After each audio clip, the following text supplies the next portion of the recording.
Welcome to Ultimate Sensei, a chess coaching competition unlike any other. Over the next several weeks, 4 of the world's best trainers will work with 8 hungry students, ready to do whatever it takes to improve their game.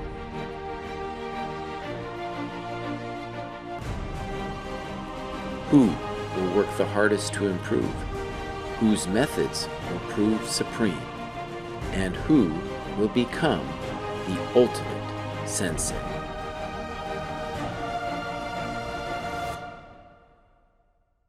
All right. Hello, everyone. Welcome to the finals. I guess today we can really say it's the semifinals, and tomorrow will be the finals of Ultimate Sensei. But okay, let's just say finals weekend, right? We can use that as a cohesive term to capture the energy of today. So for those of you who haven't maybe yet been tuned in fully to the event, this has been a month and a half long contest here where we've had just an amazing set of students, an amazing set of coaches training together and competing in various competitions. And it all comes down to this weekend, today and tomorrow, as the players are competing in a rapid bracket to figure out who will be the ultimate sensei. Kostya here is our commissioner, and we have our 4 coaches. And I should mention, we've really been focusing on the student competition here, right? Because we get to watch the students play, right? They're the ones whose games we're kind of, emotionally invested in. We're invested in seeing them solve all the puzzles. But the competition here is actually Ultimate Sensei. So really, this is a competition between the 4 coaches that we have on screen here. They're the ones who are really competing for a title here, for the title of Ultimate Sensei and the ability to raise their coaching rates. That's right, Sam. Yeah, it's about the coaches. It's always been about the coaches. The students can, come and go, but it's who can turn them, into fully formed competitors, Actually, we did try to design the format so that it would be about the entire team. I'm sure we'll get into how everything works out, but in the end, it'll be the combination of scores in the knockout, with the first place winner getting 8 points, the second place winner getting 7 points, and so on. It'll be the combination of the 2 teammates. Whoever scores the most points, their sensei will be winning the title of Ultimate Sensei. And in case of a tie for first place, then it's whoever has the highest scoring student that breaks the tie. So ultimately it's a team competition. No one is really getting eliminated. It's not really a knockout bracket. It's more like whoever wins advances to the next stage. Losers goes down into the losers bracket, and then they compete for 5th to 8th places. But it's going to be fun. Thanks to everyone that's here watching the show. Let us know who you're rooting for. I'm going to pull up a poll real quick. It seems like we have some games underway. All right, I'm going to start pulling those up right here. While I pull up the games, I'm going to also switch over so you can see the format bracket here. Kostya, could you kind of introduce us to the time control for this event, how we're going to be proceeding with the 2 brackets here during the finals? Yeah, so these are going to be best of 2 games rapid, 15 plus 5. If there's a tie after 2 games, we're going to go to Blitz, 3 plus 2, 2 games of that. If there's another tie after the Blitz, we're not going to mess around. We're just going to go straight to Armageddon. White gets 3 plus 2, black will get 2 plus 2, and of course draw odds, and that will break the tie. After that, one player will advance to the top half, and the other player will be relegated to the bottom half. All right. So we've got our first games pulled up here. I think all games are underway. So we're going to pull that up on screen right now. And our first game here that we have is Ponziani Master versus Becca Joy. She changed her handle, tripping everyone out in the finals, but this is Rebecca Selkirk. Nice one. So all games are proceeding concurrently. We will have time to really kind of get into each player's games because, this is rapid format. This isn't Blitz where it's really hard to kind of process more than one game at a time, but we'll have the ability to switch to different games as we go. But first up here, we have Ponziani Master and Becca Joy. And I think that maybe one thing we can do as we're kind of getting into the match today is take a moment to talk to each of the coaches here about the students that you worked with, your experience working with them.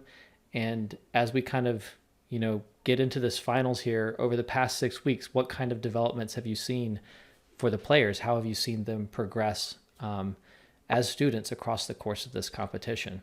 So maybe Eugene, you could start us off. Could you kind of give us an introduction to your team and your training during this event and what you've seen in your students? Absolutely. So for those who are not sure who I'm coaching Rebecca. That's the game that we have live here. And I'm also coaching Jesse. Both of them are streamers. They also stream for #chess, and we have lots of supporters there in the chat. So let's shout out and support both Jesse and Rebecca. They had the best emote showing, I think, of all of That's the right. competitors. Yeah, we have definitely won the emote competition already. Yeah, no contest. So what can I say about my students? I'm really proud of both of them, going through kind of every level of competition.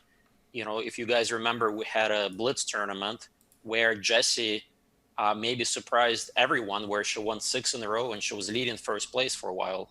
So that was kind of the big highlight for us.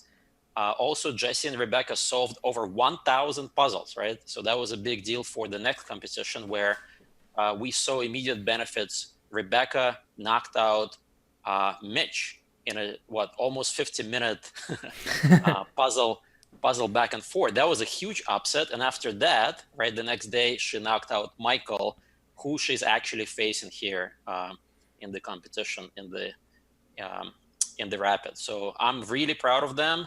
No matter how they do here today, I think we already accomplished a lot. And as the weeks progressed, I was happy to see the rankings by all the commentators moving up the ladder, and they're in the middle and the top half. So we're still underdogs. I think Kimmy is a huge favorite based on so far all the previous results, but I like the underdog mentality, and really rooting for my team. That's fantastic. I feel like the achievement of both Rebecca and Jesse tackling 1,000 puzzles has to be kind of at least the most glamorous achievement as a training exercise during this event. And as you say, you're still underdogs, but Rebecca and Jesse started, I think, in the draft tournament, finishing, I think, 6th and 7th. Yes. And they've really had some great moments of success across the course of this event, which is, of course, a testament to both them and to you. But that's really, just an impressive showing that they've had since that event, and it kind of shows some really, really cool progress. And again, everyone, you can contact these coaches and also work with them. Was the 1,000 rated puzzles exercise, was that their idea, or was that your idea? Were you like, you're doing 1,000 puzzles before this competition? I wish it was my idea, but it's actually their idea, which I think extra credit goes to them, because there's only so many lessons they can take from me.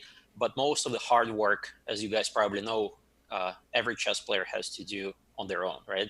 I'm just the guidance. I'm giving them advice, giving them which openings are good and bad, how to kind of approach the middle game, maybe some end games. But for the most part, all the hard work they did themselves. So let's definitely give them credit for that work. Fantastic. David, why don't we switch over to you next, and you can kind of introduce your team and, again, the work that you've done and the progress that they've made. Okay. I think, Sam, you missed me as well. I'm sorry? You wanted to introduce the first pair, Michael against Rebecca, and you asked Eugene to say something, and I was sort of waiting to say something as well. I'm sorry. You can absolutely jump in. I was just going in camera order, which I actually have to switch because we had a small internet glitch. I'm going to fix the cameras while you. I'm going to wait for my order then. So who should go, Sam? Let's go to Artur, since he had a lot of preparation going. I apologize, David. We'll be to you. Just kidding. Having good spirits here. So there's nothing too much I'm going to say here. Is that Michael was a very hard-working student, and I have a team of in the team there is Michael and Frank, and Michael was very active, always seeking additional ways to train. We're having so many training sessions, many individual sessions, and he's very much motivated young player, and he has a bright future. Frank, we had a very good beginning, but unfortunately there was some real life issues, which I'm not going to comment too much, and he couldn't do so much training in the later phase, and he was quite distracted during the this puzzle brawl. I mean, if you were following, he was just not in the match at all. He solved maybe 1 or 2 puzzles and he was right out.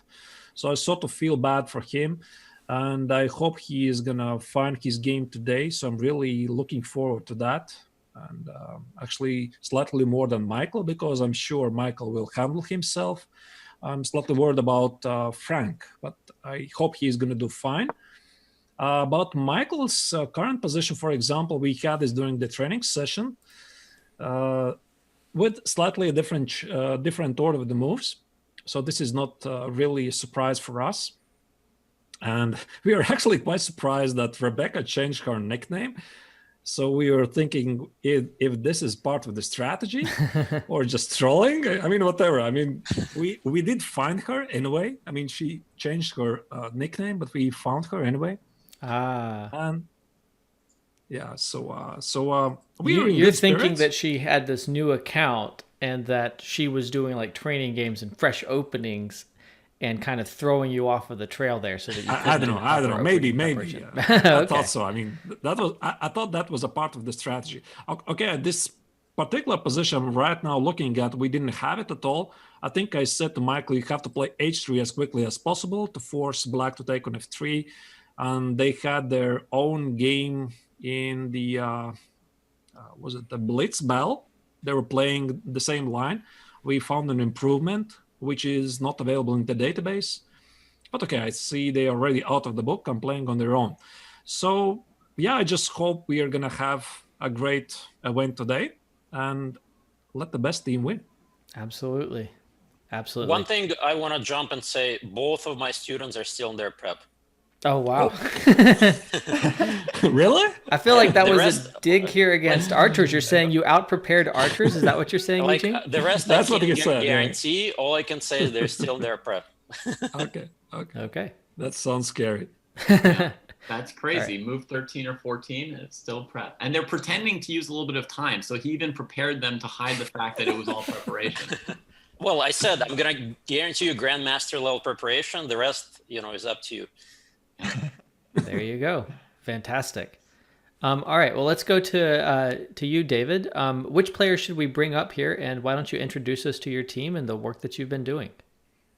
Okay. Well, I guess you could start by bringing up Max's game with Jesse, since that's the opening prep that Eugene was just referring to, is on the board there. Okay.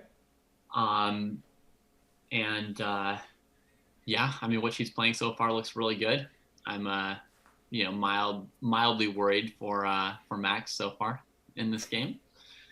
At least you've got 2 extra minutes on the clock. We do? Do you? Oh wait, no, I'm sorry. I was think looking Jesse at the wrong has side. the 2 extra minutes. I had the players flipped in my mind. I'm sorry. You're 2 minutes down. You've got to overcome that. Please continue. All right. Anyway, my players, I haven't really given them any opening prep to work with here, so they're just kind of on their own. Max is playing what he wants to, a kind of like a slightly passive double king pawn where, he's unlikely to get knocked out really quickly. And if the game goes long, Max is a really tough fighter and has quite good endgames for this level. I think Jesse's the only one whose endgames are as good as his in this competition. So if these two get down to 1 or 2 endgames, I think that would be really fun to see. So what I've done is, well, I think that Max has, like, as I said, about the best endgame in this competition. So I had him training Kimmy on endgames. And I think Kimmy has, arguably the best tactics of anybody in this competition. And I had her working with him on tactical puzzles. And I think her endgame has gotten better and his tactics have gotten better. And we've also worked on confidence, which we needed to sort of balance out between the two of them, because Kimmy has very low confidence and Max has very high confidence. And I wanted to get them into a more medium position on the confidence, where Max, he used to make mistakes by being overconfident, like not double check stuff, see an idea for himself, like assume like, yeah, I'm going to crush this guy. I'll play this idea without being very careful about it. By the way, to interrupt David, that's my assessment of him too. Great. So I did the right thing at least. And then Kimmy, on the other hand, would be not confident enough. And so she would get low on time because she was second guessing and double checking things too many times when her calculation was already, quite good. So I think they've both made progress on at least one important chess area and one important psychological area. And they've also, got like a partner who they've been able to train with and practice a large number of games with. So I'm glancing over this position, which looks so scary. But overall, I'm very happy with what they've done. And I think they have made progress in those areas. So we'll see. I love the fact that you've had them working together, that they've been kind of assisting each other with training. I think that you don't often have the opportunity to kind of engage in that kind of training. I think at least not in the United States, there's not very many kind of academies or things like that where you get that opportunity. And that's really, really cool. So fantastic. Good luck to these players. Alex, we're on to you. Can you introduce us to your team and what you've been up to with them, and then what your assessment is of their progress? Yeah, sure, Sam. So I've been working with Mitch and Fabian and Dylan, Demise, and really we've sort of tackled a broad range of areas. I think the main focus going into it, actually, from both of the players, they said that they really are very, very driven and ambitious players, and they're focused on long-term improvement. So we've sort of split our training into a mixture of some tournament-specific things for this rapid. We threw in some opponent preparation and things like that. But in addition to that, which, by the way, has not quite gone Dylan's way in his particular game here against Kimmy, who is surprised with the Dutch. But in general, a lot of it has been sort of general work on improving their thinking process, their decision-making process. A lot of time has been spent on their calculation. I think Mitch and Dylan had different styles in certain respects, but one of the areas that almost every player can improve on is just sort of calculation and being more efficient over the board in that respect. So we've invested a bunch of time into that. They've also by themselves been doing a bunch of training together over the course of the competition. They're good friends, and they've played a lot of games against each other, as well as put in a lot of volume playing games on different platforms. And the good news is that they've both been achieving new highs in their ratings, and they're both quite pleased with that. So I'm really confident that their general strength has bumped up a notch or two. And whether or not that'll translate to today's show is something that we're going to see. We're going to find out. But overall, yeah, I mean, they've been fantastic students to work with. Really, really interested in chess. Really disciplined, and it's been a pleasure. That's fantastic. And of course, that's one thing to mention. This is a 6-week process, but the players get to carry the lessons on, the things that they're working on after this, right? I don't think that 6 weeks, as much as we have seen kind of some meaningful improvements for the players and the things that they're working on, that's not really kind of the end point. That's really just the beginning point in a lot of ways. And of course, I think that all of the people who are watching right now, you guys should follow the coaches. I see a lot of great comments about the streams that have been done with the students and all the coaching sessions. People are recommending those streams. I guess you can probably get the VODs, but also everyone should follow the coaches so that they can see future streams that you're doing where you're coaching and doing other things, and they can get that benefit. And they should also follow all of the participants. Every one of the participants has a channel. We'll drop those in the chat here.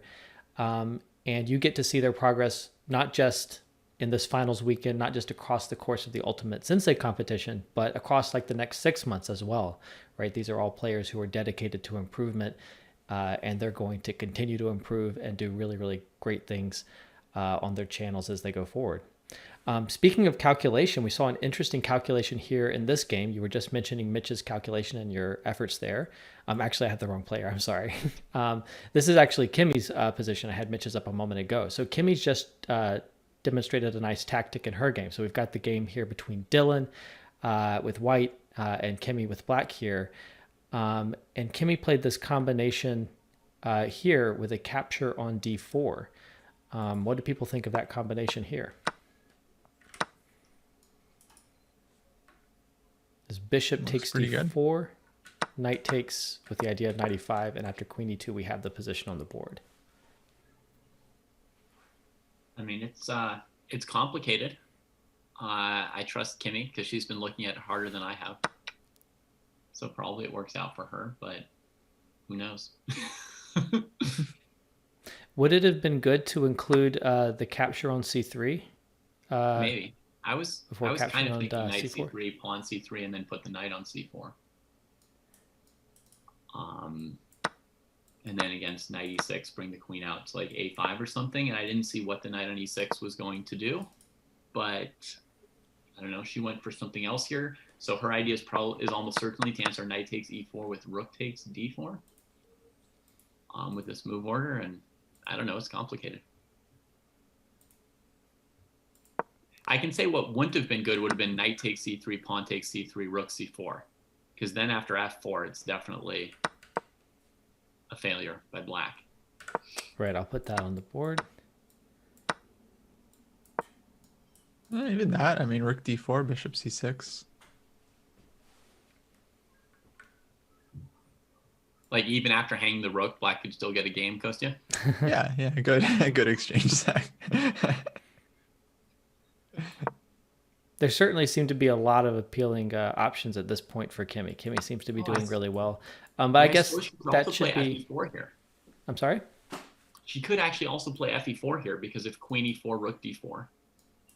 And on fe4, if white defends the knight with like bishop e3, you probably still have rook takes d4, knight f3. So looks like Kimmy is crushing, by the way.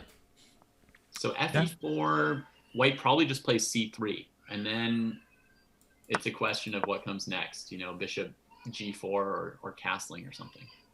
Right, and we should mention that Kimmy comes in, I think, with the number 1 seed, and Dylan comes in here with the number 8 seed. So Kimmy should be a huge favorite based on, you know, their established ratings and their seeding based on the course of this event. And she's demonstrating that here. She's been playing really, really kind of crushing chess in this game and across the course of this event. Yeah, rook takes d4 followed by knight f3 and just protect the e-pawn, and black is just dominating. That's called octopus knight. Knight d3 or knight f3. So on c3, you'd just sack and exchange. Just sack and just dominate, yeah. We'll see. We'll see if Kimmy's you don't have to sack. You don't have to, but I think it's good. Yeah, we have not gone over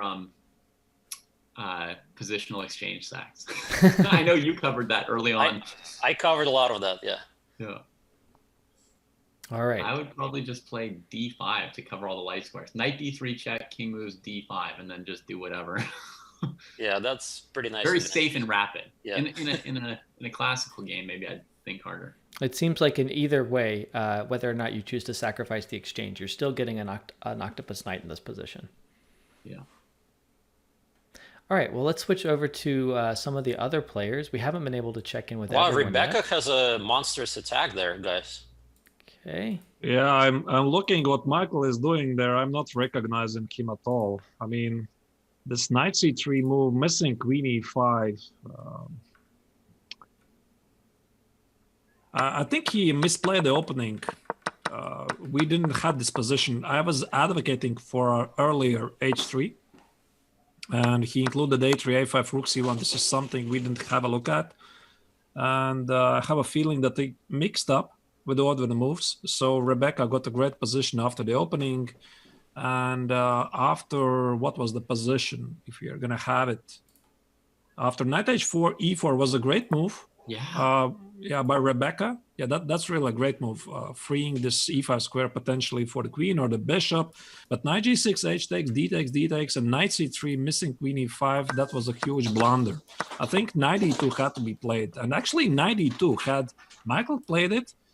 So this would be a test for Rebecca. If she is going to grab this pawn on a3. So bishop a3, takes, knight c4, knight a6.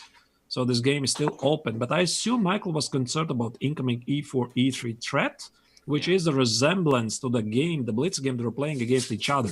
And he said to me he didn't like this position when Black is pushing e4, e3, and I did recommend for him to play a quicker e2, e3 himself, although that was giving up this d3 square, and we found some continuations where it was actually working. Yeah, but he mixed up something, and then he just missed queen e5. No, this looks terrible.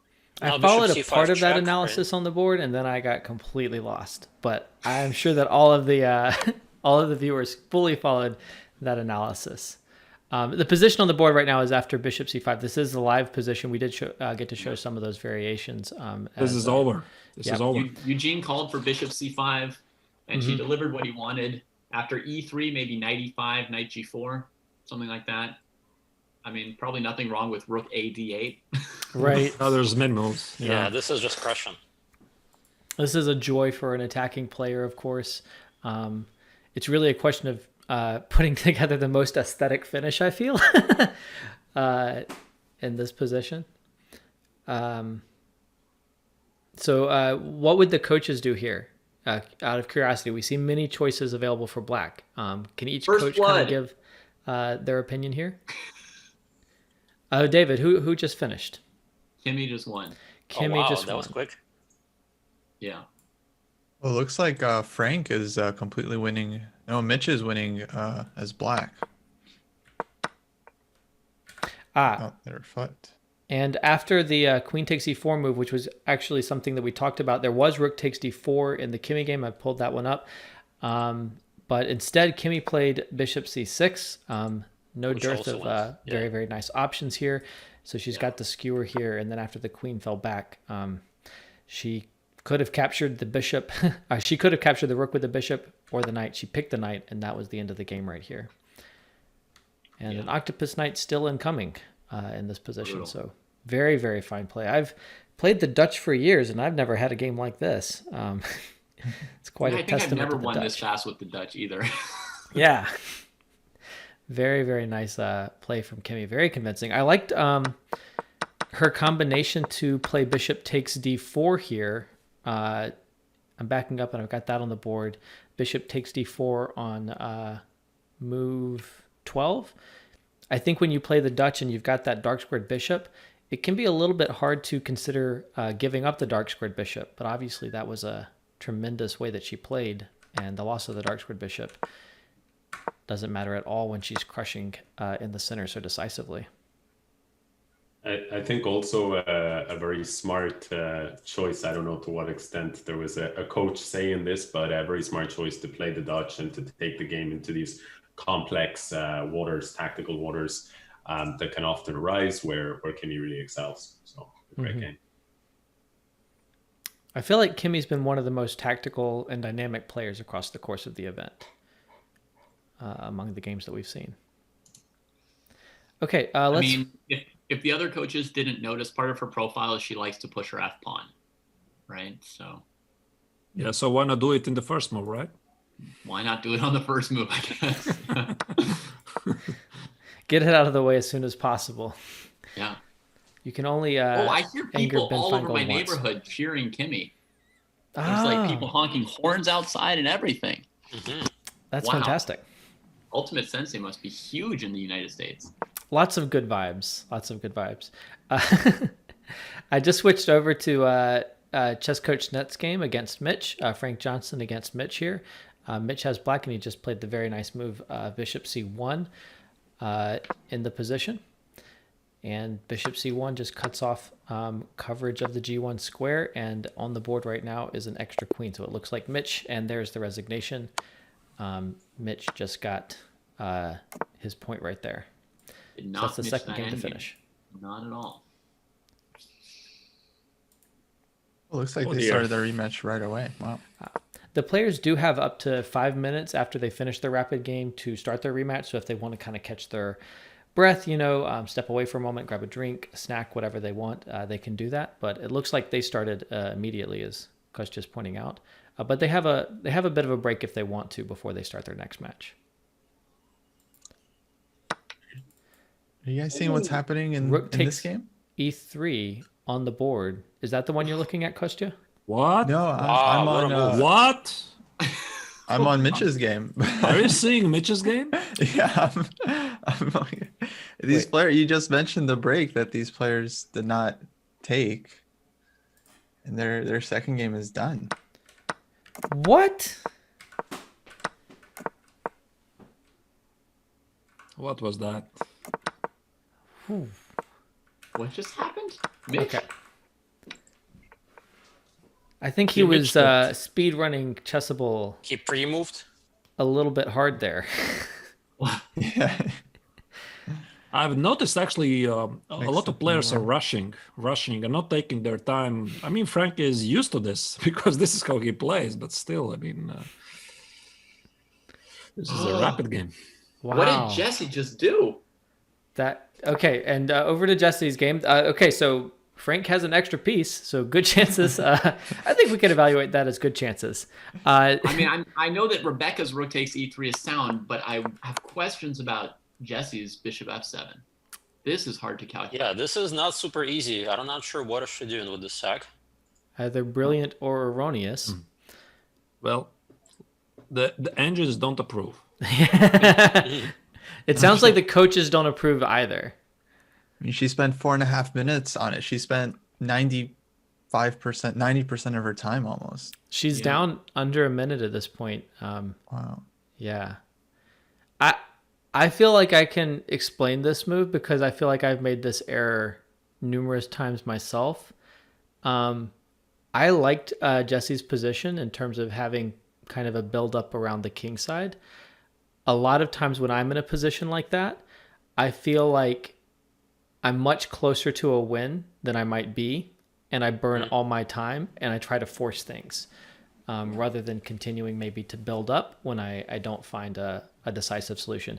I remember when Danny Rynch had his adoption match against Maxime Vachier-Lagrave, he had this issue over and over again where he'd have a pretty nice position and he'd try to find just a clean win that wasn't there, and he'd get down on time and he'd lose because of bad time management over and over again. And Maxime commented that this was just impatience. Like he expected he should be able to win right away. And so he was burning all of his time to win right away. And I've done that so much. And this feels a little bit like that. But maybe I'm entirely wrong, of course. It's very hard to speak. That's a very hard thing to calibrate, right? Because I was just reading in Yermo's book last night as I was going to bed. And the very first, the cardinal sin he says that chess players have is like at the moment where they need to calculate something complicated to finish a game, they'll be like, well, I'll just play it safe. I'll keep like my good position. So I think, and Arturs and Eugene will certainly know better, but I think that it's a tricky thing to calibrate between like, when do you try to go for a win and when do you just, keep playing a good position? Yeah. Yeah, this is not an easy one for sure. Yeah, and I think what was happening also is that Jesse did not like c4 idea, and she was losing the initiative. And I think psychologically, when you're playing white and you have a nice position you want to attack, and you see c4 completely shuts off your attack, it sort of pushes her in the direction. All right, what's the most aggressive move I can play? Right, and I mean she does have certainly practical chances. I can imagine this being written up, in an older book, some classic work about the attack where the attacking player says, well, black was about to play c4 and shut off my bishop, and I refused to allow that. So I just sacrificed the bishop rather than have it be shut down, right? Yeah. So I mean, it looks complicated for sure. this position. But it's interesting how Black is playing with so much confidence. He just plays Rook A2 and he doesn't believe in the attack at all. That was a really good move, I think, too, because he needs some counterplay at some point against G2. Like, his piece isn't going to win the game if he just sits there trying to defend. Well, if we could speak kind of optimistically and hopefully about, oh, wow, knight f5 on the board. Forget what I was going to say. What do you guys think of knight f5? Here comes everyone. Yeah, this is definitely, she's thirsty for blood here. Yeah. Well, I think everyone's it's a getting good into move. the She's party. got 20 seconds on the clock. Like, if she doesn't find something soon and lets Max play like Rook B2 and stuff, it's only going to get worse. Does white have a threat, though? I mean, knight f5 looks threatening, but what's the threat? Yeah, that's a good point. What if Black just takes on B2, right?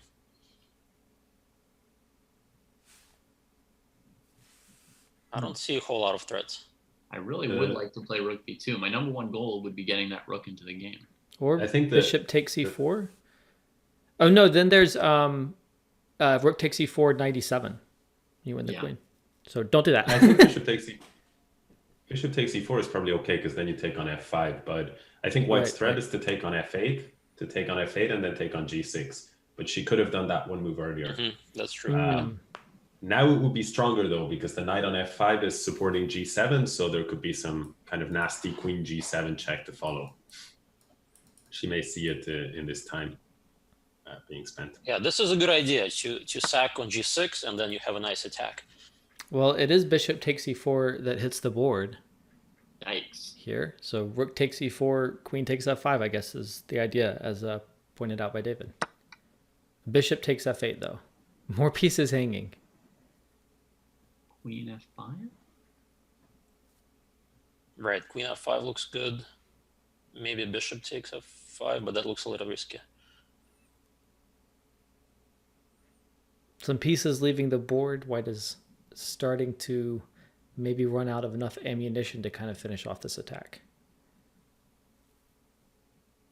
And also they're saying that Rebecca is getting close. Okay. Well, it's still a fight. I don't know. They're both still fights. These are intense. All right, and queen takes f5. Players have less than 30 seconds each, Eugene. Oh yeah, this is this could be unpleasant to say the least.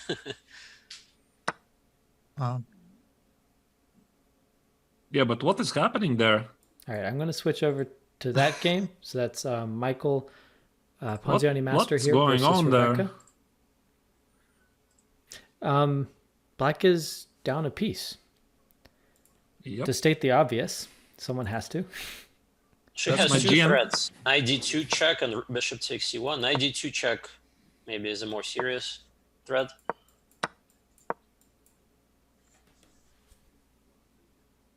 Hopefully the idea is not to play f5 with her last move. Right, that could be. So knight e4 was a blunder, right? Certainly very optimistic. So knight e4, I think her idea was queen d7, knight d2 check, and the game is over, except king e1. You're going to take on g2 because the rook is under attack. I think Rebecca fell a victim to this classical situation that when everything is winning, it's difficult to choose something. That's right, yeah. And, Queen b8. You know, that queen 5 move defended it all. That was a cold move. That's what Jesse would say. Speaking now of queen e5 cold here, seems queen to- e5. Right, yeah, it looks like she kind of lost the thread, likely because of the clock. Yeah. And that's mate. wow, what Oh. a turnaround. Wow. Yep. Well, congratulations to Ponziani Master on a well-conducted attack leading to mate in 31 moves, right? Yeah. So 1-0 for Michael. Looks like Max won his game as well against Jesse. So in 3 matches, we've got game 2 just getting underway, and in 1 match, we're in the tiebreaker. Oh, they've started already. Wow. Oh, wow. They're in the 3+2. Kostya, I think you've got a better kind of vision on the games that are in progress right now. Where should we go? Let's see. So we got Kimmy just started against or Jesse just started against Chess Gains. Kimmy playing their second game against Dylan. I think Michael and Rebecca are probably going to take a quick break. Why don't we watch the Blitz game with Frank and Mitch? I mean, this match might end up going to Armageddon. Absolutely. Mitch's puzzle battles certainly went the distance. Yeah. Yeah, I'm sure he feels terrible about that second game, especially after working so hard to win the first game, to just give it away in the second game. I feel like it's a little bit easier sometimes to recover from something like that, though. Like you can write it off a little bit as like, what in the heck was that? Whereas if you kind of suffer all game, I feel like your mindset can become more negative, and it's a little harder to recover from. Maybe you guys would disagree. No, we agree. I don't know. I prefer to lose like a tough game where maybe I can learn something versus one where I hang a piece and it's like, oh man. well, 100%. Sorry, you were saying, David? Bishop h7 check is playable here. I mean, my first thought is, what's the knight doing on b7? But after that, bishop h7 check looks like it wins the pawn. Does it? Even if knight takes? Because queen takes g5? No, knight takes. He goes for it. Oh, commentator's curse. Wait. There's d4 in the end. Wait. Hold your horses. Bishop e7, yeah? It's still not so easy, especially for a blitz game. Queen takes and knight takes and then d4. d4 in this position.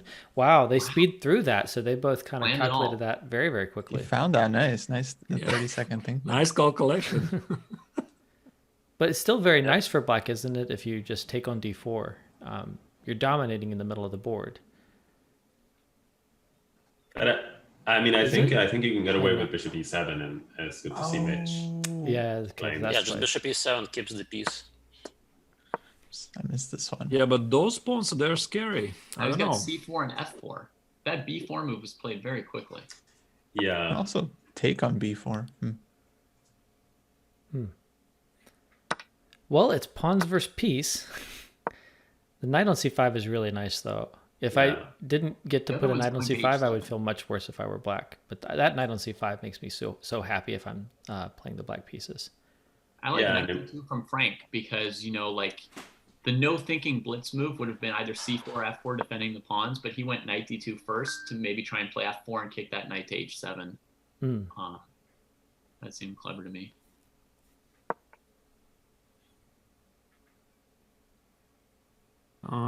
Why Michael hasn't started his second game against Rebecca? I think he's taken 5-minute break. Yeah, okay. They have the ability to take a little bit of a break, catch their breath, restore emotional sanity, whatever it might be that's needed. Check Twitter, whatever they want. This is so intense. Any other coaches sweating here? A little bit. I know. I mean, my team received 2 gifts. I thought we were completely dead. I mean, the first game in the middle, I thought that's it, we are gone. I mean, 2 losses with white, crushing losses. And then suddenly Mike turned it around, or maybe it was Rebecca. And then Frank just took the second piece. I mean, the second game, this extra piece. Yeah, and suddenly we look very much alive. So weird match. Yeah, here Mitch, I think, had a chance to really make it very difficult for Frank to get back into it with the pawn on d5. But he didn't take it, so once that center is still alive, the pawn is still hanging. We'll see, will Mitch take it? Yeah, he could have taken the pawn. It now. Question for the coaches. You mentioned kind of, hand sweating and feeling the tension of watching students play. Do you feel more tension when you're watching like a student play or when you're playing yourself? Definitely more. I mean, when watching a student, I feel more tension because when I'm playing myself, I know what to expect from myself. Right? I'm sort of more in control. When the student is playing, it's like complete madness. I mean, very difficult to watch. When I was younger, I would get really nervous playing in tournaments, like when it was, newer to me, when I wasn't a master, when I was, a C player or whatever. But now when I play, it's some kind of like flow, right? You're just thinking about your next move and that's it. There's nothing else. I wonder if there's some kind of coach flow, if there's a way for a coach to just watch their student play and you're just thinking like, what should I teach them next? What should I teach them next? What are they doing here? And like no nerves at all. I wonder if that exists. We'll have to discover that. You'll have to write an article about that and share the insights with the larger chess world. Well, it looks like that was the second piece in that game. So well on his way is Mitch. Yeah. Oh, you can't grab on F6 here. I mean, you can, but it'll end the game more quickly. All right, so this looks like it's going to go to that second Blitz game, and it's going to be a situation where Frank must win to force the Armageddon. While that game proceeds, well, let's check in really quickly with the other games here, which are still in the rapid phase of the games. So we've got Kimmy taking on Dylan with the white pieces here. And it's a 4. It's a 4 what? A first move, a 4. Yeah, she plays F5 and now she plays F4. Oh, yeah. It's true to the F pawn. Really, Right. yeah, finding herself in this tournament. What's that, Kostya? She's really finding herself in this tournament. Yeah, true. Well, you may recall she played the bird every game in the placement tournament. Oh, did she? Oh, wow. Yeah. Then she played E4 every game in the Blitz tournament. Huh. Interesting. Wow. It certainly simplifies the amount of time you need to think on your first move, whether white or black. It also helps to make up for the fact that her coach didn't prepare her for the openings and the other coaches. Absolutely. Also, we have chess gains here. Max playing against Jesse. This game looks a little more normal, I guess we could say. It's looking pretty good for Jesse in the must-win situation, right? She looks like she's got a good position to be in a must-win spot, right? I guess D5 is forced. Is the pawn going to be stronger? I'm not sure how black wins this, but at least she's solid. Yeah, there's always chances. Maybe rook D. I don't know which rook. Rook FD1, rook AD1.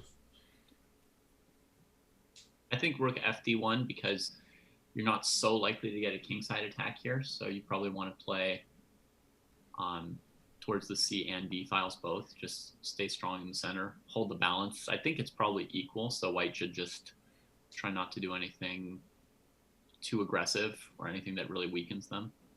Yeah, I guess the plan for black is B6 and then bishop B7, rook AC8, hanging pawns, kind of classic hanging pawns position. The plan here is to try to force one of the pawns to go forward so you can create attack and potential around them.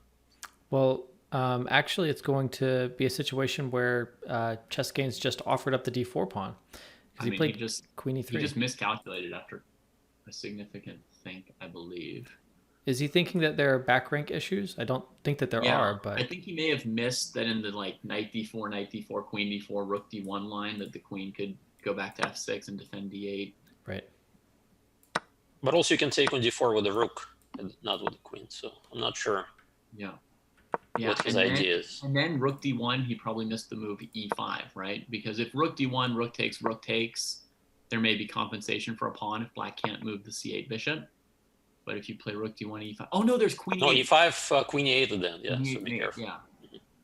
So, and she didn't take the pawn. But I think in the queen D4, queen F6 variation, she could have. That's very, very surprising. So the position looks very, very normal, but it arrived there through a bit of an unorthodox route. Yeah, I mean, I expected rook FD1, B6, queen E3, bishop B7. They just transposed moves. A mutual transposition confusion there.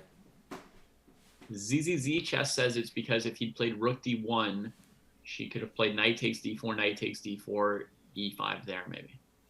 And in the meantime, Frank has already lost. Second game. Looks like Mitch won both Blitz games. Yeah, so that means Mitch moves on to the next stage, right? I mean, the queen Frank blunder does too, but he'll move into the second tier bracket, and Mitch will stay in the top tier bracket with a shot at the finals. But they'll both move on. Neither's out. Would be the point. Okay. Meantime, Rebecca is facing the French from Ponziani Master. Is the French the secret preparation?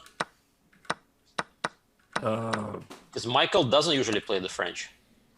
I didn't know he's going to play the French. So. We did not expect that, honestly. I did not expect it as well. So he must have done something himself. But I mean, like I said, he is a hardworking player. And he is working himself also very much. So, I mean, of course, I'm helping with some advice and he's asking me specific questions. But he is working very much himself. I'm very happy to see that. By the way, the move bishop d2 in the opening is a specialty of mine and my coach, Roman Djidjihashvili. We wrote a book, Chess Openings for White Explained, a while back, where we recommended bishop d2 against the winner. All right. So are you happy with the outcome with your pet line here? Somehow we did not expect the French, so we did not quite review bishop d2 move. Mm-hmm. But she seems to know this, so hopefully she knows the line. Well, even is when the you queen haven't told happy her on what g4? The Eugene move is, she still knows what the Eugene move is. So this is everything, Michael. But if he is going to win this, I'll take the credit. That is, of course, the most important thing as a coach, to properly distinguish the credit that you should get, aka Sure. If they succeed, your credit. If they do not, their fault. Yeah, sure. How are we feeling about the position in this case? So you're liking it right here. The queen on g4. I've never seen a position with the queen on g4 kind of out in front of the knight on f3 in my experience in the French. So that kind of surprises me. I think this is a good position for black. I know engines typically approve of this position for white, but for black, it's easy to play. I mean, bishop a6 is a classical maneuver to trade the bishops. c5, knight c6. And the other knight from e7, I would imagine, is going to jump to f5. No, I like his chances. Yeah, strategically, black is doing everything right. Okay, so he saved his dark square bishop, and now he's trading the light square bishop. But as I talk a lot about statics and dynamics, right? If he can survive the opening and like find safety for the king, long-term black could be doing well. But short-term, the lack of space, the fact that the king is still e8 and white could potentially get maybe queen h3, g4, f5 going. I'm liking white's chances though, if that happens. Well, so you would try for queen h3 like right now in this position, and then push g4 and right. Mm-hmm. f5 right away? You know, I'm not so sure, because when I'm looking at this position, what is not clear where white is going to castle. Because white has taken with the rook on f1, and she has included a4 as well. So the question is, where's the king going to go? King f2, king g1, and then we won't know that. Right, but what's the queen I then definitely doing on don't g4? like the move a4 for that reason. Because a4, Yeah, me neither. with one move, it's like, well, now castling queenside's worse, and I can't castle kingside. Like, yeah. A simple approach would be just trade on a6 and castle kingside. Yeah, that's what I would have done. Mm-hmm. It's slightly weird, right? That's a normal approach to those positions as white. And then, like you were saying, queen h3, g4, f5 as soon as you can from there, I think makes sense. Without the light square bishops, you got to get something going. Now it's not so super easy to get a 5 going, and a5 break is not clear if it's even a plan for white. Yeah, it's kind of hard for Rebecca to come up with a plan. But also, Michael surprised me with the last move. I mean, why play knight b to c6 if the traditional move first is to make the truss c7, c5, and then play knight c6? But apparently he didn't like something. The French was my first opening, and not playing c5 and putting a knight in front of the c-pawn just hurts my soul. Yep. I think he is just trying to reach a familiar position where he doesn't play c5. And this is why he is not playing it right now. So knight c6, long castle, I would imagine. It makes sense. I feel like that's one of the maybe hardest things around this level when you're playing an opening is you have some ideas that you want to execute on, but basically always your opponent's going to do something a little different in the opening than what you expect. I mean, I think, probably even below 2200, most games are going to see your opponent deviate from stuff that you know well by like move 10, especially in online games, Rapid and Blitz. And then you've got your ideas, but a lot of times you try to apply the idea in a position where the idea is no longer relevant. Like maybe the knight goes to c6 in some cases, but the position's different than those cases where it might make more sense. Looking good. Very pretty position. Well, g4 here? Can she play g4? I was just thinking about, I mean, black could sack the exchange. That's actually a well-known sack. And you get d4. Because you get d4, and the knight on the5 is a monster, and you can castle queenside. Oh, yeah. Probably Michael is strong enough to see the exchange sack, I'm guessing. That's a good question. We didn't talk about any positional sacrifices, but Okay, You guess better we'll explain see. it. yeah, Immediately. instantly. Yeah, look at that. No Boom. worries. So that's coach's credit, of course. So, We never talked about this. Coach's credit. Coach's credit. That's proper coaching. That's excellent taking credit right there. That's the best. So it looks like d4 falls, and the rook is going to have to go to c3, right? looks like it, yeah. Yeah, he might be thinking about castling. Yeah, castle Kind of queenside. unnecessary, apparently, in the French. Yeah. And This looks bishop good. b4 on the table with a hit on the queen and the rook on c3.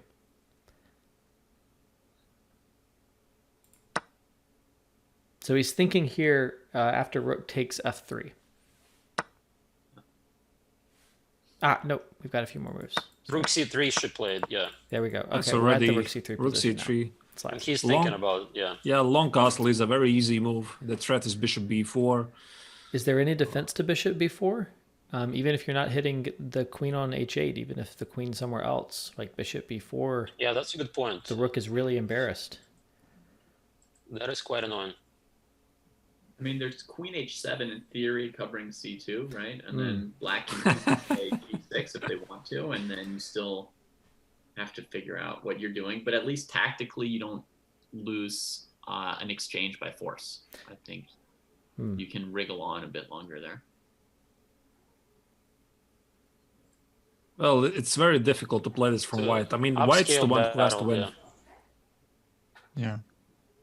I guess somewhere deep in the mind there is still the thoughts about the first game. And this is something we can talk about with the coaches, but just cannot avoid these thoughts. And I think everybody agrees with me here. I mean, having just suffered a very painful loss, and then you have to play the next one and start from scratch. I mean, it's easier said than done.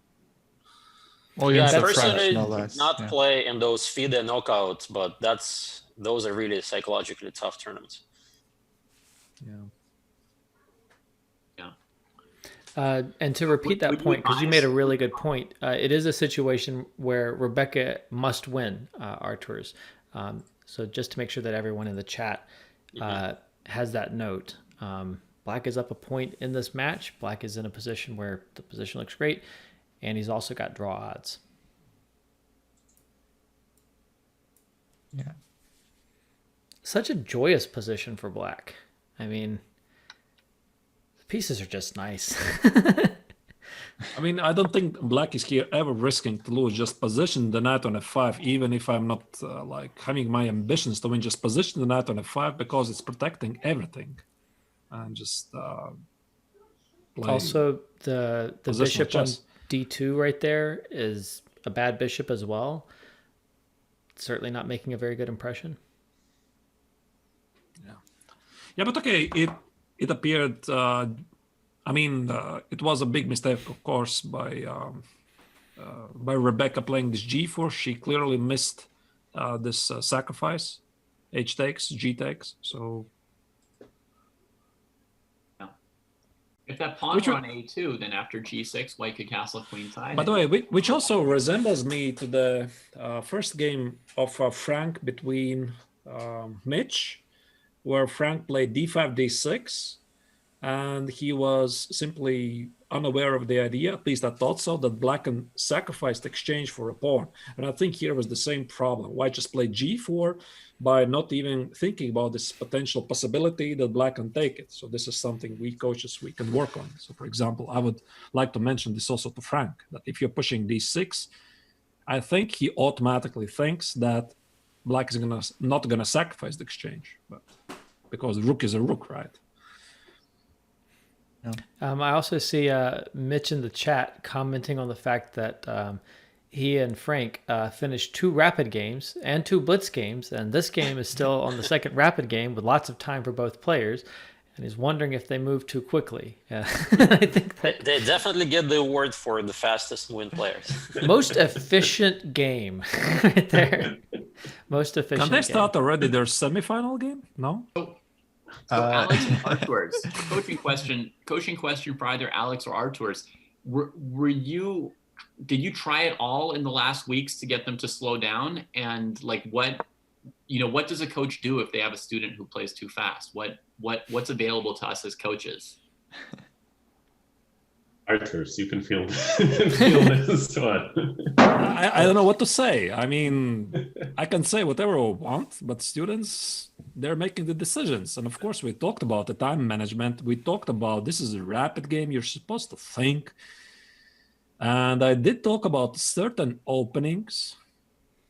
And some of the decisions, certain students, I'm not going to name which of the two, some of the decisions were quite stubborn, and there was nothing I could do. I mean, all I could do was just to advise, and that's it. So maybe that's where Eugene would pull out the bully method from Gingy. Well, we tell mostly when I teach kids, right? This is very effective. You have to sit on your hands. Okay. Right? So when you sit on your hands, that on Twitter, he said, just actually sit on your hands, period. Right. Done. And then your hand doesn't rush before your mind finishes thinking. I definitely did that as a young player. Yeah, people always think it's joke advice, but like so many like Right. Russian this is GMs stuff. swear by it. Sit on my hands. No, I'm telling you to sit on your hands.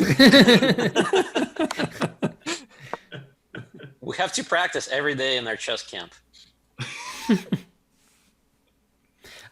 Speaking of coaches with a bully method, how many here, like show of hands in the chat, have seen the Queen's Gambit so far?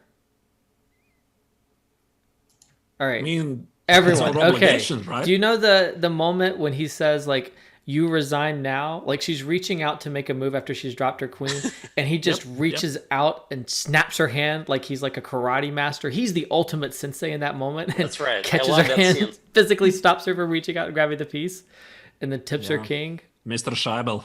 That Mr. Scheibel, yes. I think that's the bully coach moment that you want. Like you Absolutely. reach out and think remember more. how she remembered that in her subsequent games?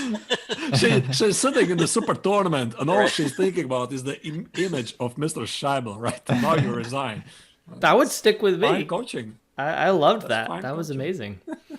Yeah, very realistic. He's honorary Ultimate Sensei. Ultimate Sensei season -1.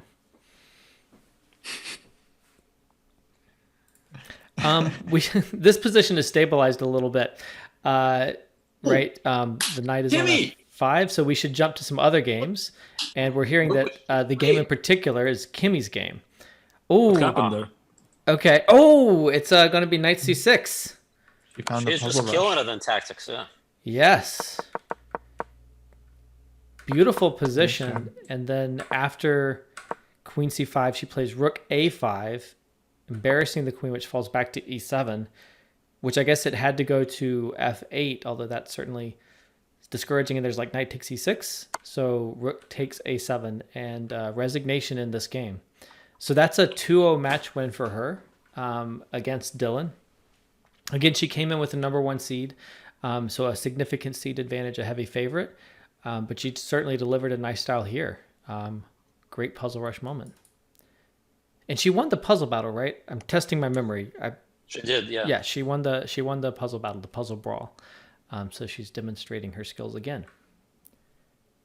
Very nice. Yeah. So the only 2 games remaining are Jesse and Rebecca, right? That's right.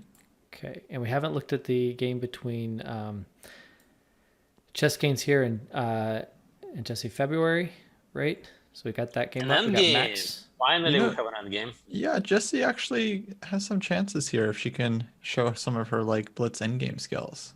She just needs 1 more pawn. Yeah, but like, king comes to e5, rook to d2.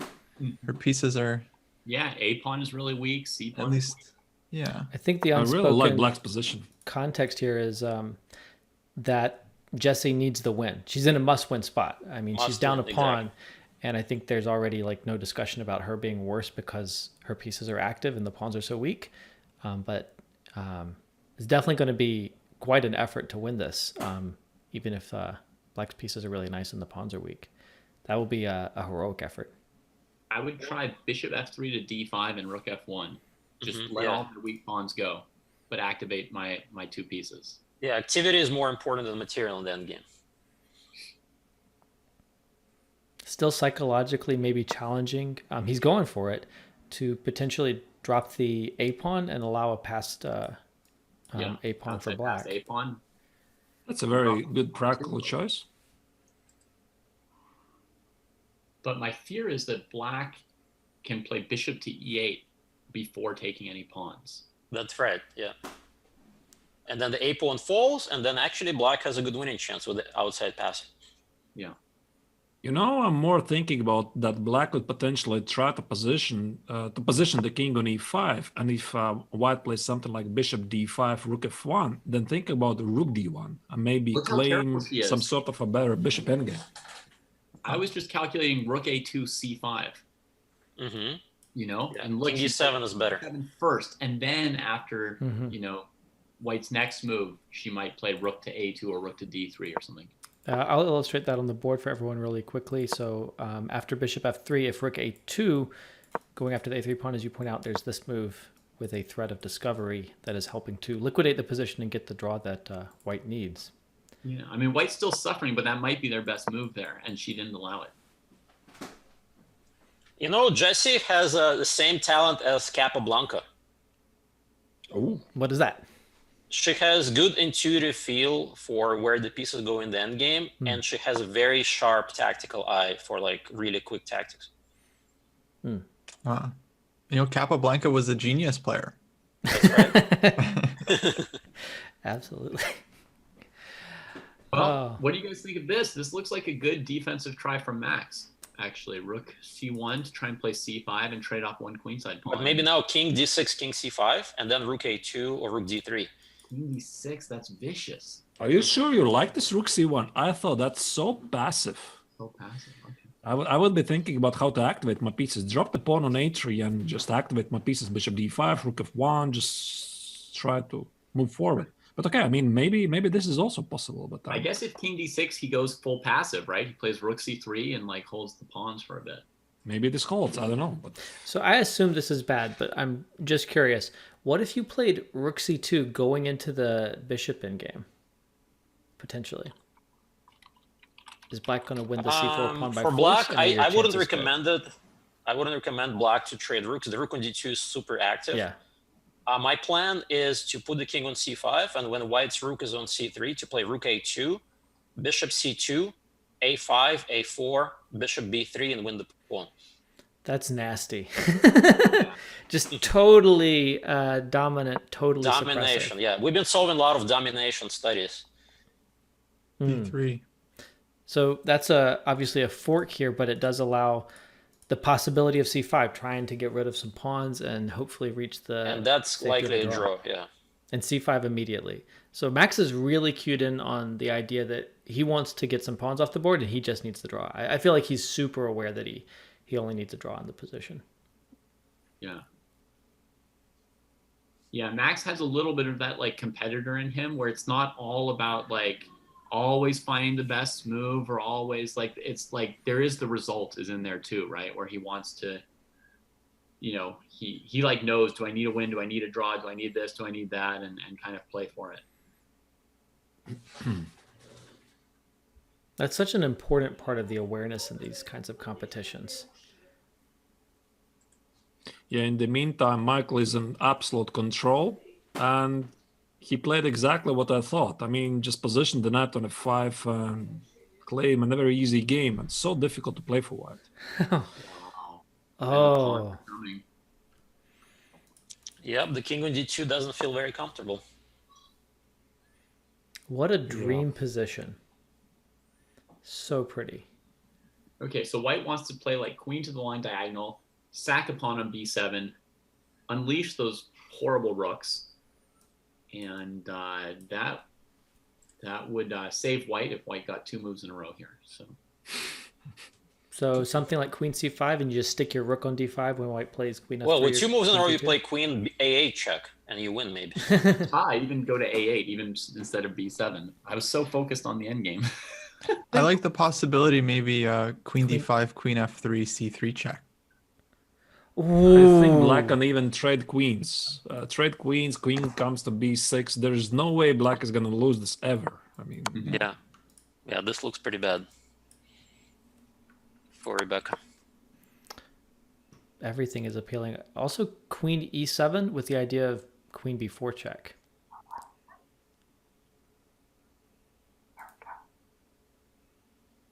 d3. Oh, wow. Okay, running straight at the opponent. Why do you need to do this? I mean, why complicate? So this is something, actually, we talk with my students that in great positions, you want to keep some control.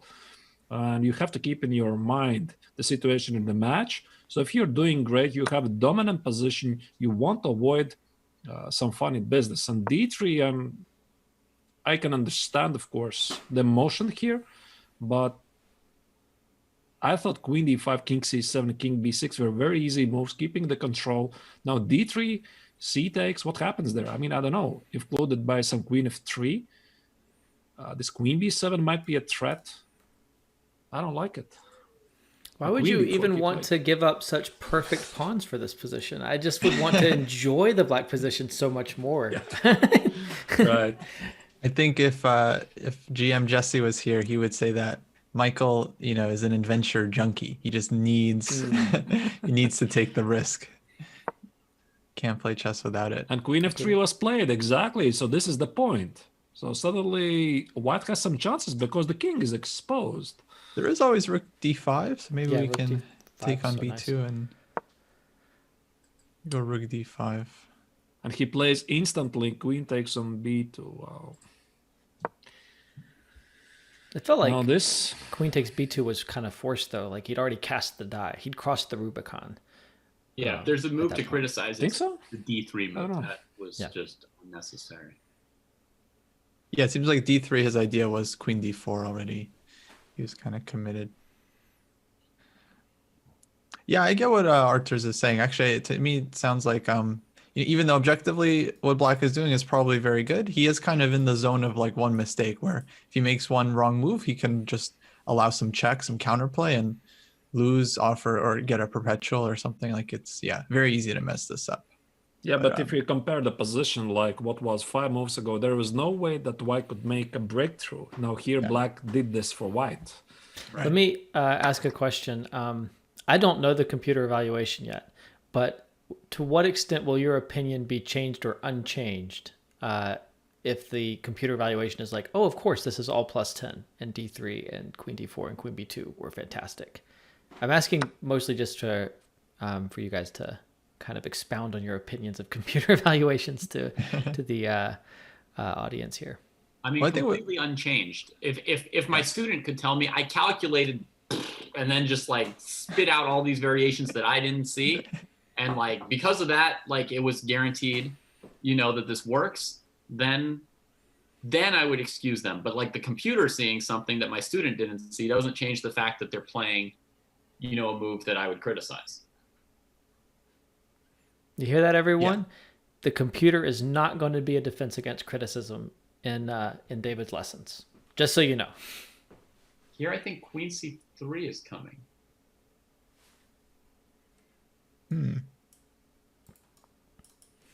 I mean, this is not so easy anymore.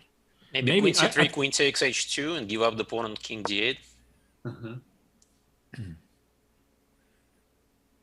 But I imagine this is something that comes with time, right? With practice, to keep things under control, to understand at which moment to strike, when not. So d4, d3 was a very emotional move. Black was trying to checkmate immediately, end this game, end this match, and he wasn't ready for that.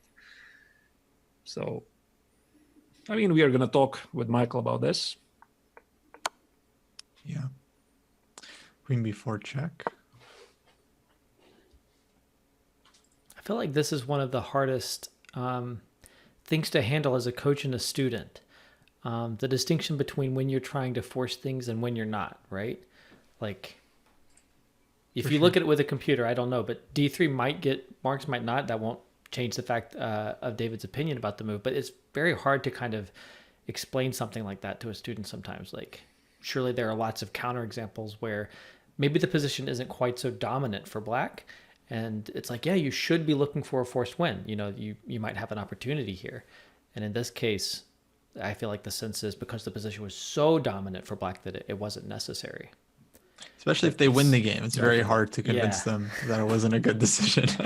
I've not ever had any success criticizing a student when they won. It's never worked out.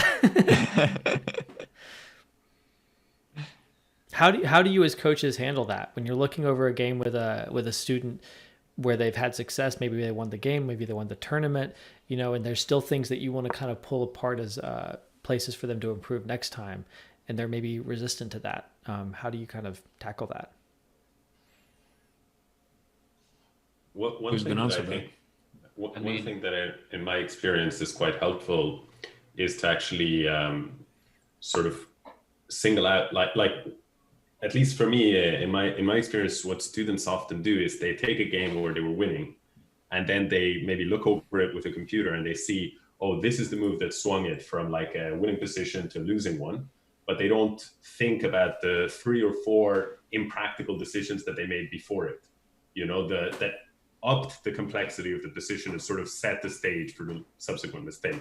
So I think talking about those examples is quite useful in the context of just, you know, simplifying it and what Arthurs was saying about control, and just always seeking for control. And I try to say it kind of simply, which is, you know, the better your position is, the more you want to lower complexity, and the worse your position is, the more you want to bump up complexity. Yeah, that's nicely said. I noticed a moment ago in the chat here that there was a recommendation for, I believe, Gelfand's new books on forward chess. And I've been reading I can't remember the titles. The titles are pretty dry.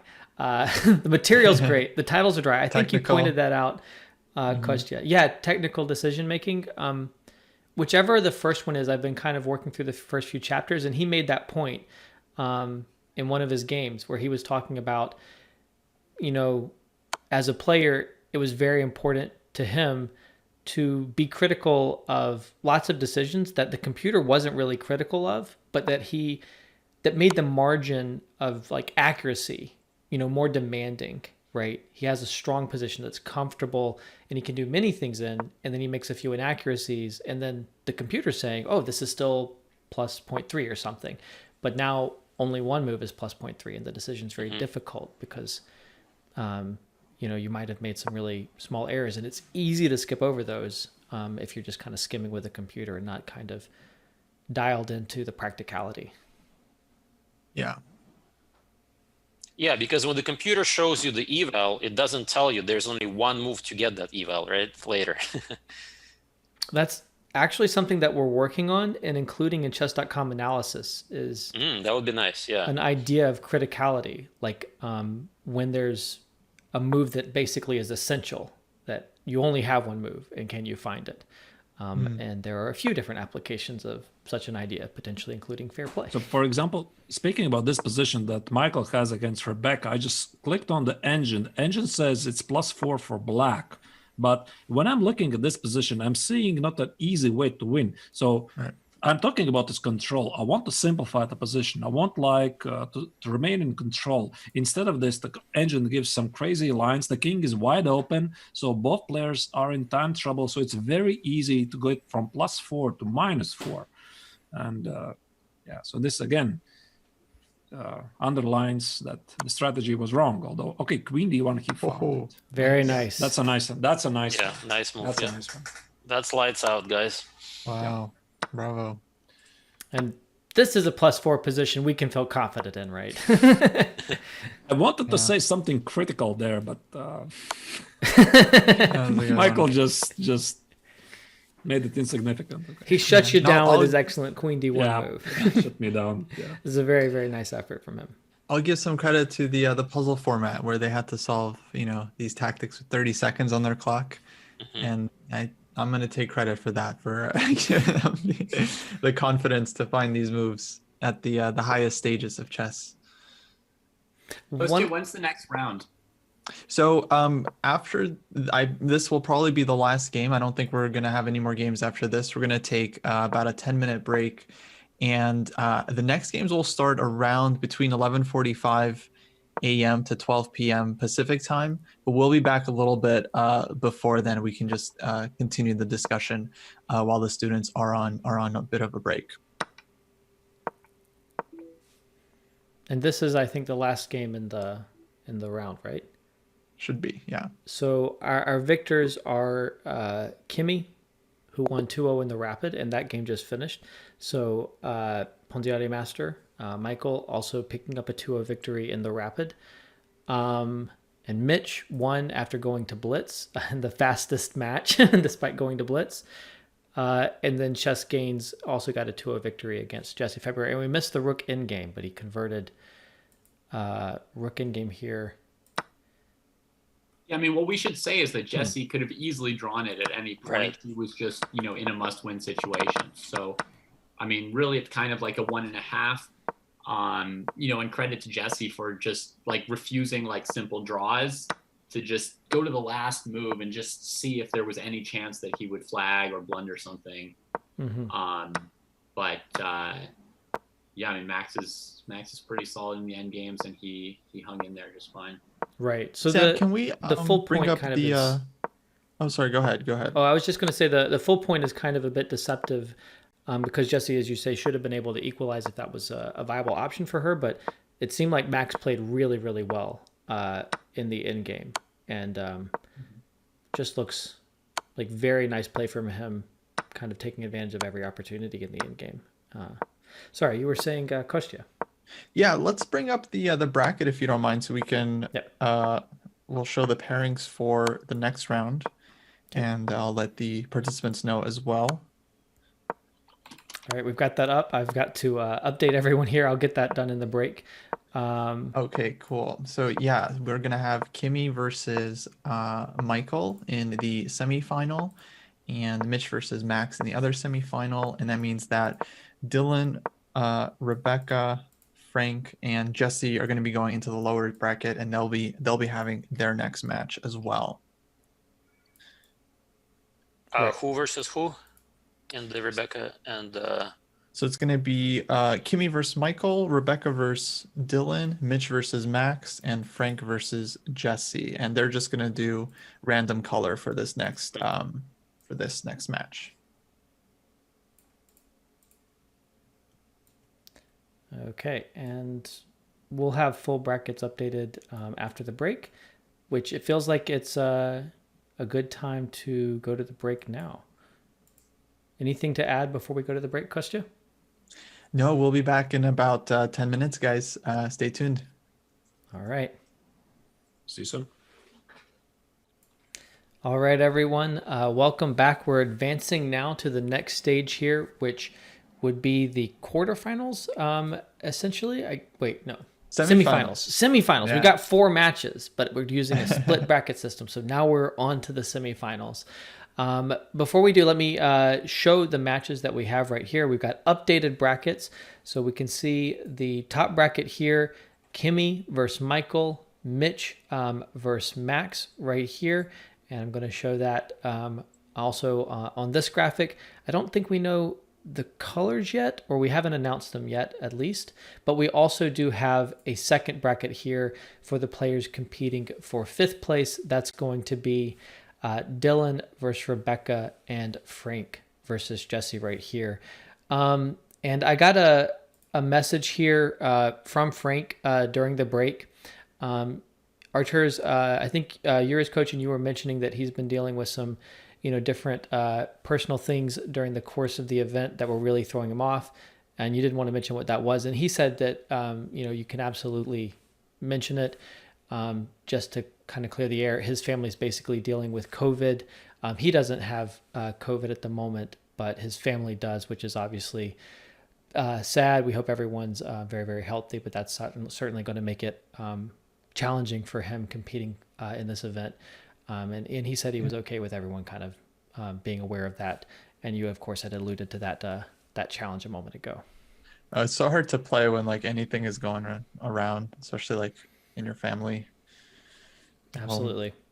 And I think Frank is in the position that I don't think any of the other players, Mitch is actually in the position too, of being an older student and having a family and more work obligations and things like that.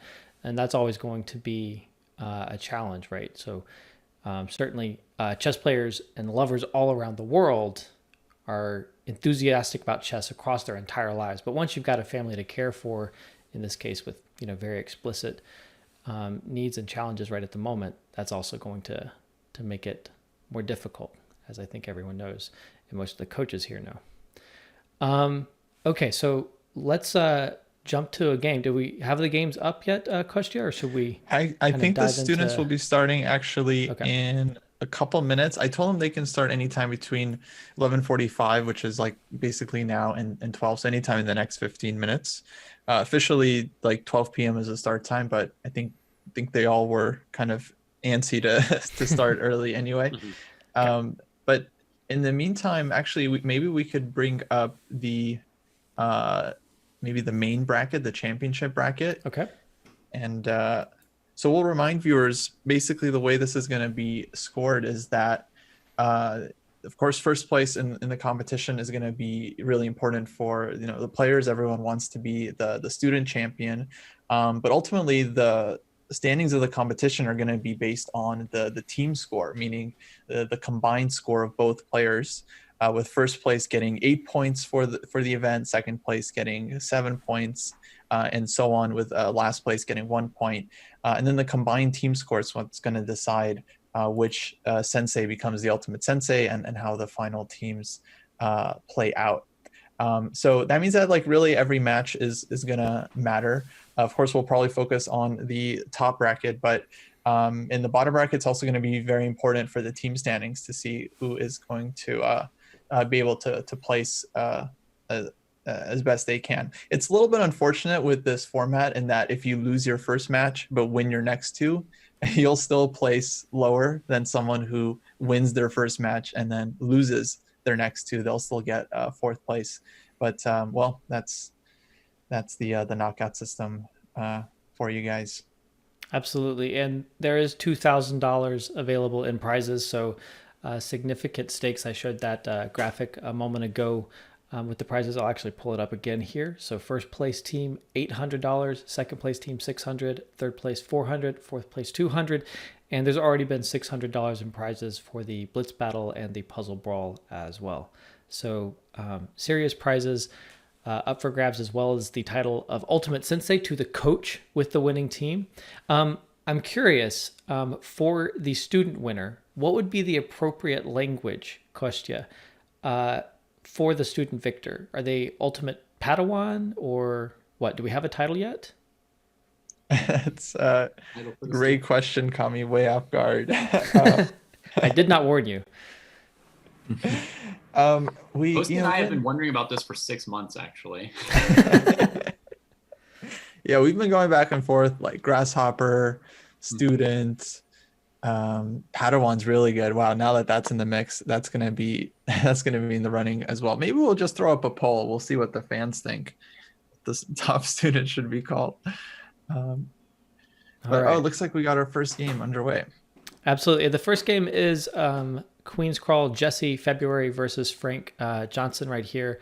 So Jesse does have the white pieces in this game, and they are the most eager to begin, at least. The other players haven't started yet. They don't need to.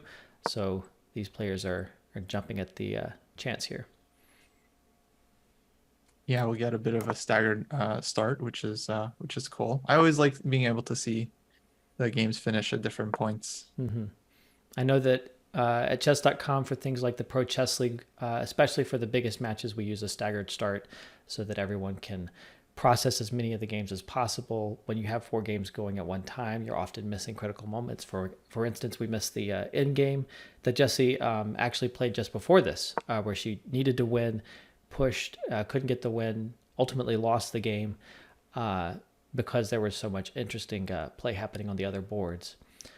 But she's back in it here. We saw, I think in the draft tournament, Frank have a really good result on the black side of this this opening, I guess. Although she's actually picked the Bishop B5 system, so I don't know that he's had that yet in any of the Ultimate Sensei events.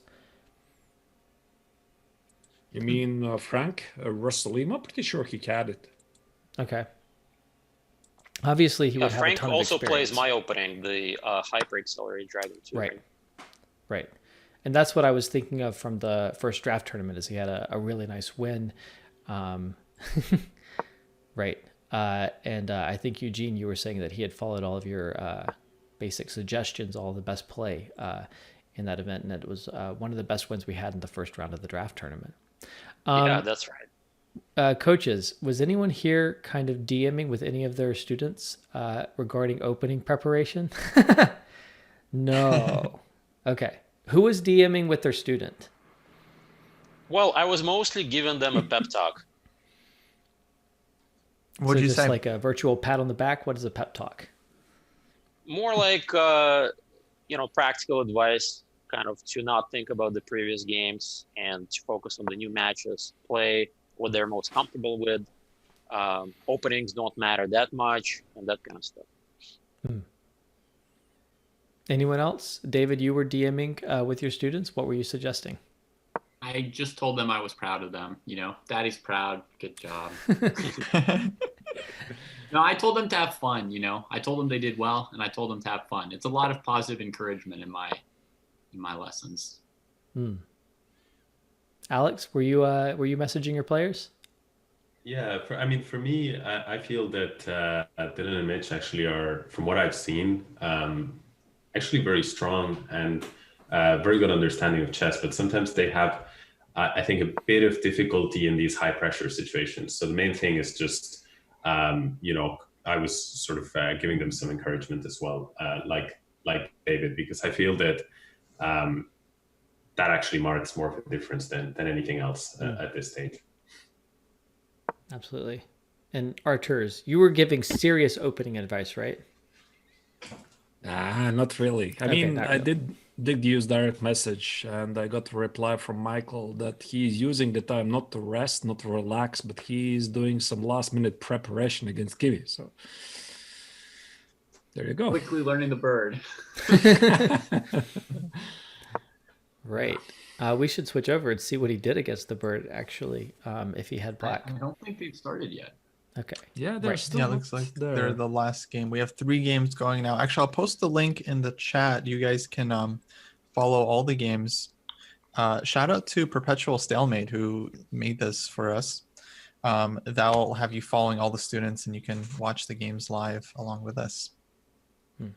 And we just had the poll finish regarding what the title should be for the champion among the students, and Ultimate Senpai won. So that defeated Ultimate Padawan. I don't actually know what the other choices were on the table, but Ultimate Senpai won handily. I was debating that. I thought about Senpai, but I thought like a Senpai was like really a student who's partway between a student and like an instructor and is kind of teaching other students.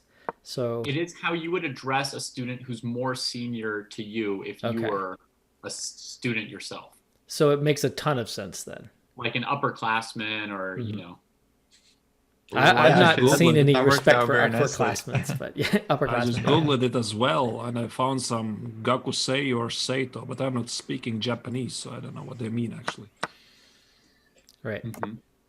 Well, what are the opinions here on the position with Queen's Crawl versus Frank here? So Eugene, you're a hyper accelerated dragon kind of person. I don't know that this looks like a traditional one, but what are your thoughts on the black position? Do you like the opening that Frank has got here? Yeah, he played more like Rasalimo style rather than the Accelerate Dragon style. Right. And it kind of quickly diverged from the typical Rasalimo with this knight d4 move earlier in the opening. And my guess is the player is already on their own, but I could be wrong given how quickly chess coach Nat is blitzing out his moves. Do we He's like always playing like this. He's fast. Very, very fast player. Fast and furious. Fast and furious. Do we like the counterplay that black is getting against the center? Is it all in time? And what do we think in terms of who's got the advantage here? Alex, do you have thoughts? Yeah, I mean, I think that in this position, if white goes f4, I think that they're actually, they have a very good chance. Like if white could consolidate rather with f4, they would have a really great chance after, let's say, a mistake from black, d takes e, some kind of position like that, and then black would be in trouble for a long time. But after f4, there's queen d6, and I don't feel that white is in time, actually, and the center is falling apart. And I think anything else, and black should be in pretty decent shape. On the other hand, though, it's possible that white can just go here, knight to c3. And then for now, pawn takes pawn on e5 is still not a threat. And if, let's say, queen to b6 to put pressure on d4, okay, he goes in a different direction. Now I think queen b6 might be a little bit more of a problem, because what I was going to suggest after knight c3, queen b6 is maybe could you somehow use the bishop to defend the pawn on d4.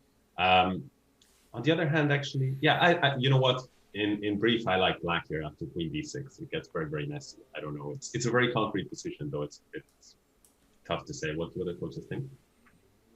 I think I've learned in the course of this discussion and previous discussions today that I just have a very, very strong inclination to prefer pressuring the pawn center to defending the pawn center. So I look at this position, I'm like, ooh, I really want to pressure those pawns, personally. Yeah. Well, it feels like it's easier to be black here. Like the big problem is the d4 pawn for white. Mm-hmm. So probably white needs to understand that he doesn't have to hold on to the d4 pawn at all costs and think about his own development. So knight c3 is a very easy move here. If he is going to start to worry about his pawn on d4 and think about something like e takes on d6, then he might get into trouble. That's my opinion. Yeah, I agree. Is knight c3 a critical move here? Are there good alternatives for white? Maybe David, what are your thoughts? Let's see. I mean, I don't trust pawn takes pawn, bishop d4, d7, bishop f2. So probably I think black's fine and white should just develop their pieces and let the center fall apart. Development above all. Yeah.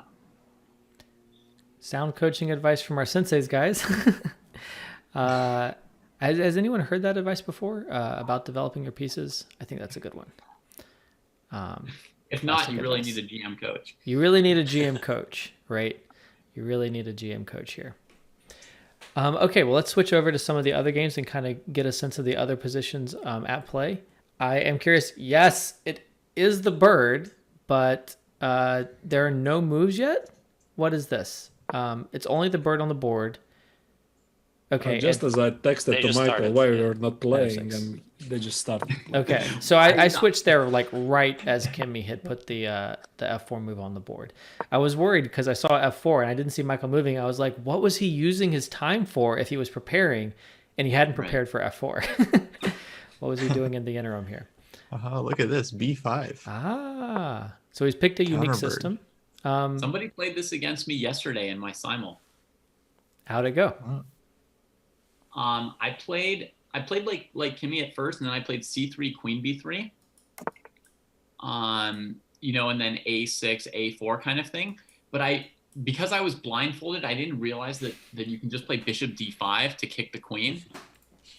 And then my queen just had to go back to c2, and well, it didn't hurt that much, because then the bishop was on d5. I got the tempo back at some point. Anyway, it was just a playable game. right? I like the subtle flex there, just subtly mentioning, of course I was blindfolded in this simul, right? Just slide that in there and let everyone kind I've of been doing appreciate one your more skills. game each week, and it's actually like strangely not difficult. How many games are you up to? Yesterday I played 6. Wow, that's impressive. Do any of the other coaches have a record even higher than 6? Has anyone tried that many besides David? Oh.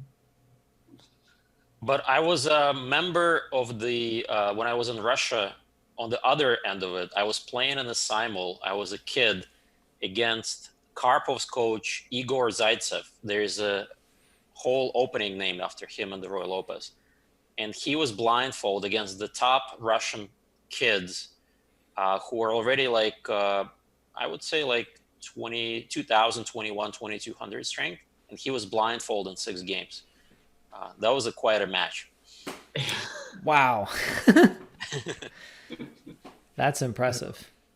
That's scary. That's scary. And I bet none of you had any mercy for him. You were all probably... Oh, we were tearing not apart. at all. He was under trouble from the kids. Yeah.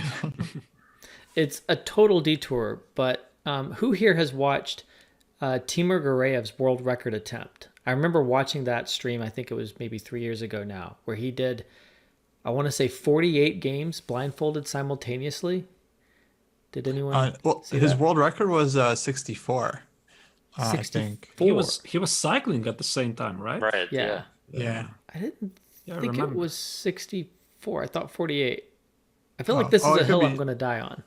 I could be wrong. I got to see one of his training simuls in person though at the Bay Area Chess Oh, Club wow. when he was doing like maybe 20, 25 boards, and against a wide range of levels, like anywhere from 14 all the way up to like maybe even 2200. Mhm. And it was fascinating to see. I mean, he was really like, and cycling the whole time, cycling. Yeah. It's really impressive. Like just, it was almost like a David Blaine type of endurance feat. And I think you mentioned a 64 record, Kostya. Actually, I think there are 2 records that he might hold both of. I was talking about the simultaneous, where he played 48 concurrent opponents. But I think there is a separate recognized record that is something like 64 for back-to-back games, like consecutive games versus simultaneous games. Oh, could be.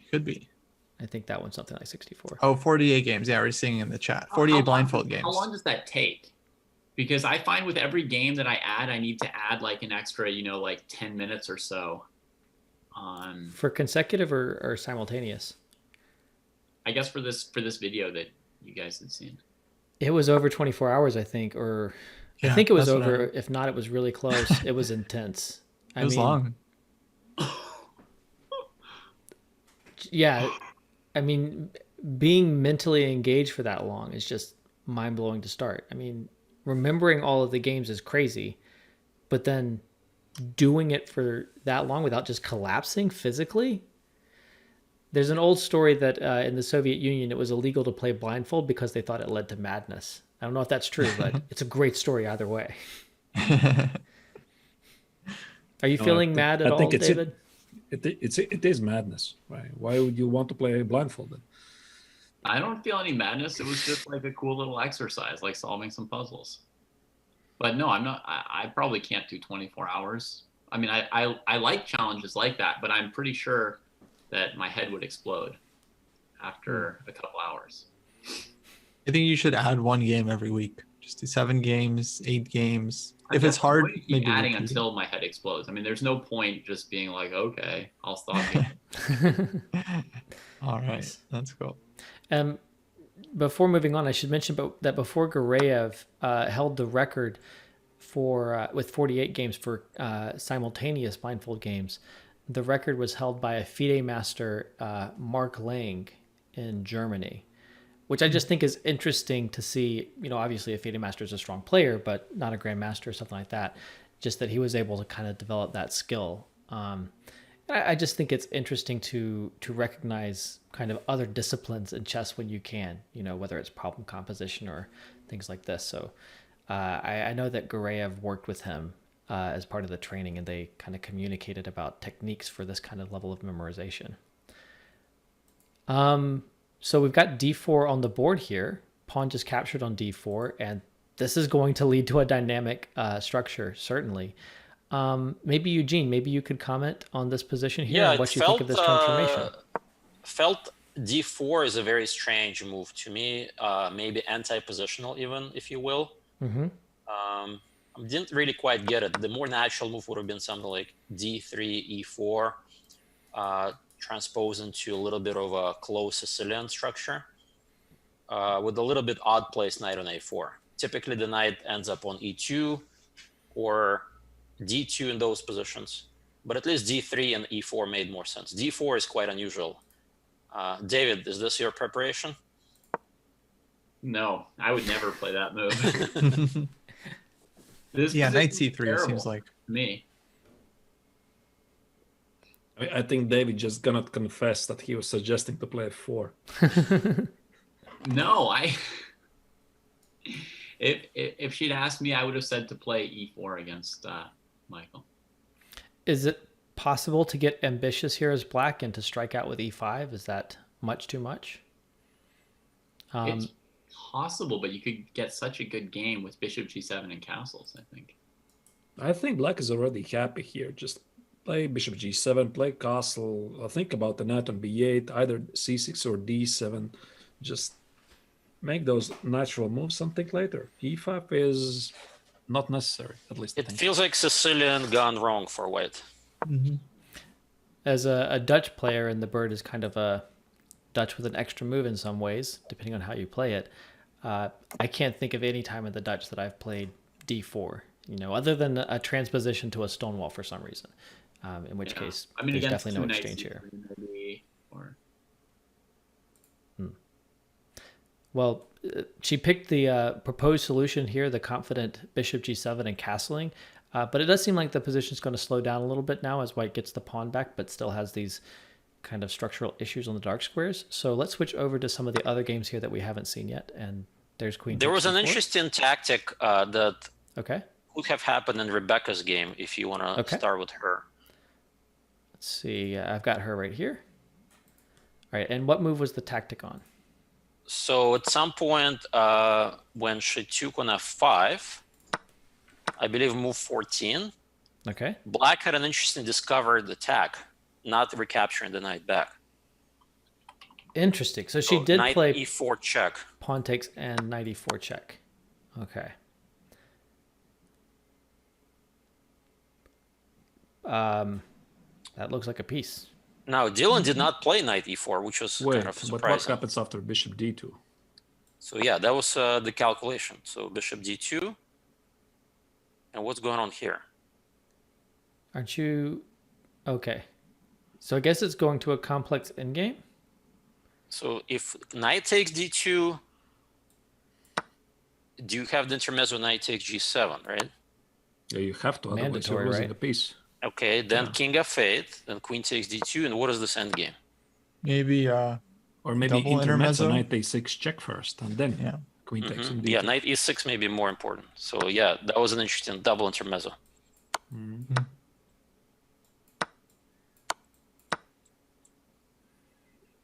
So I'm not sure if they saw all of this, by the way, but that was an interesting sequence that could have happened. We should check their time management. That could give us a good indication. So Kostya, do you see Black the time spent minute and a half on gf5. So of course he was looking at all kinds of knight moves.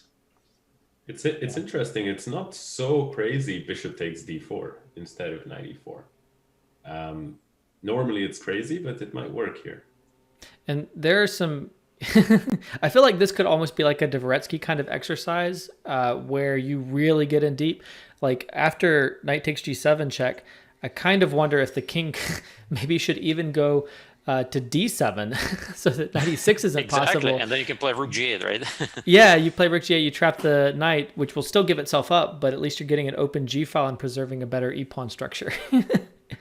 Actually, after knight h4, I would like to add there's another tactic, knight takes on c5. So I was looking at this option and try to understand what is going on there. So knight c5, knight f5, g takes, d takes on c5, and d4. and it leads probably to a position which should be great for black. At least I thought so. Where is knight takes c5 possible? After move 13 white's knight right after h4, knight h4. move 13, knight After f knight c5. h4. Okay. Because this is a classic idea, a d5, d4. It leads to a forced line. So knight f5 has to be played, g takes, d takes, and d4. Okay, and if bishop takes castles? I'm not so sure that bishop has to take, but okay, bishop takes castle, and queen c5, and black is up a pawn. So, right, and you also defend f5, which is very nice. Yeah, this looks good. Well, a lot to calculate there. But the players made a practical decision. And I mean, they spent a little bit of time, as Kostya mentioned. Well, for the time control, actually a decent investment of time. But it looks like they both kind of rejected these sharper lines. But in the final position, it feels like white has a almost one-sided advantage with that bishop on e5 and the b file about cb1. Right. One of those bad bishops that, of course, is actually tremendous. And the chat is going that Jesse just got puzzle rushed. Ooh. Oh. Okay, headed over there. What happened there? Oh my god! This is the level 5 puzzle, I think. Bishop f2. Oh. Oh yikes! Yeah. Yeah. Nicely spotted. What can I say? Well, congrats to Frank. Very, very nice move. The game is still going, but that certainly looks like a clincher. A rook is falling. If queen takes, it's actually mate in one. Mate in one, yep. But if the queen doesn't take, then after rook takes e1, you still have to surrender the queen. So everything is falling. It's, you know, I'm saying it's over, and I'm like, hey, maybe there's like almost mate, but not quite. The black king is almost kind of checkmated on g7 after some bishop e5 or something, but there's always like a safe f8 square. Yeah, this is lights out. King f1, you can even play bishop b5 check. But you know what would be hilarious? If like there was an extra rook on f8, and after king f1, rook takes, queen takes, bishop takes, you actually had bishop e5 forcing king g8 and knight h6 and knight double h6 check mate. If something was on f8, you could have this. But that's obviously total fantasy. And the game did end, actually. The computer hasn't updated here, but it is queen takes and rook takes, and that's on the board, I think. Is that on the board? Yep, and bishop takes e1. Okay. So that's the live position. And since the bishop e5 check, as mentioned, is not going anywhere, then that's resignation. Also, the knight has h6. If the knight didn't have h6, would bishop to h6 be a draw? That'd be hilarious. There would be repetition. Yeah, sure. 6 bishop. Yep. Stranger things have happened before, so That would be amazing. It's so sad that the knight covers h6. Right? Otherwise, very, very tempting.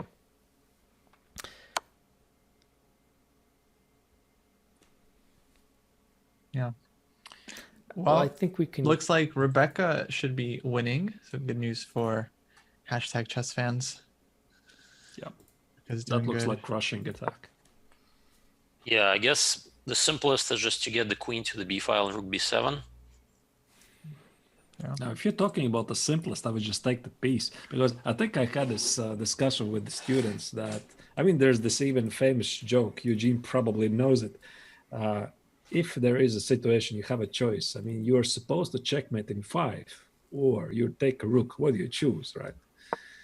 So you take the rook, because there might be no checkmate in 5. Yeah, it's like a famous Karpov quote, right? If there is a Yeah, checkmate in 5, or you win a pawn, a king and pawn endgame, pawn, right? okay. You win a pawn and go king and pawn endgame.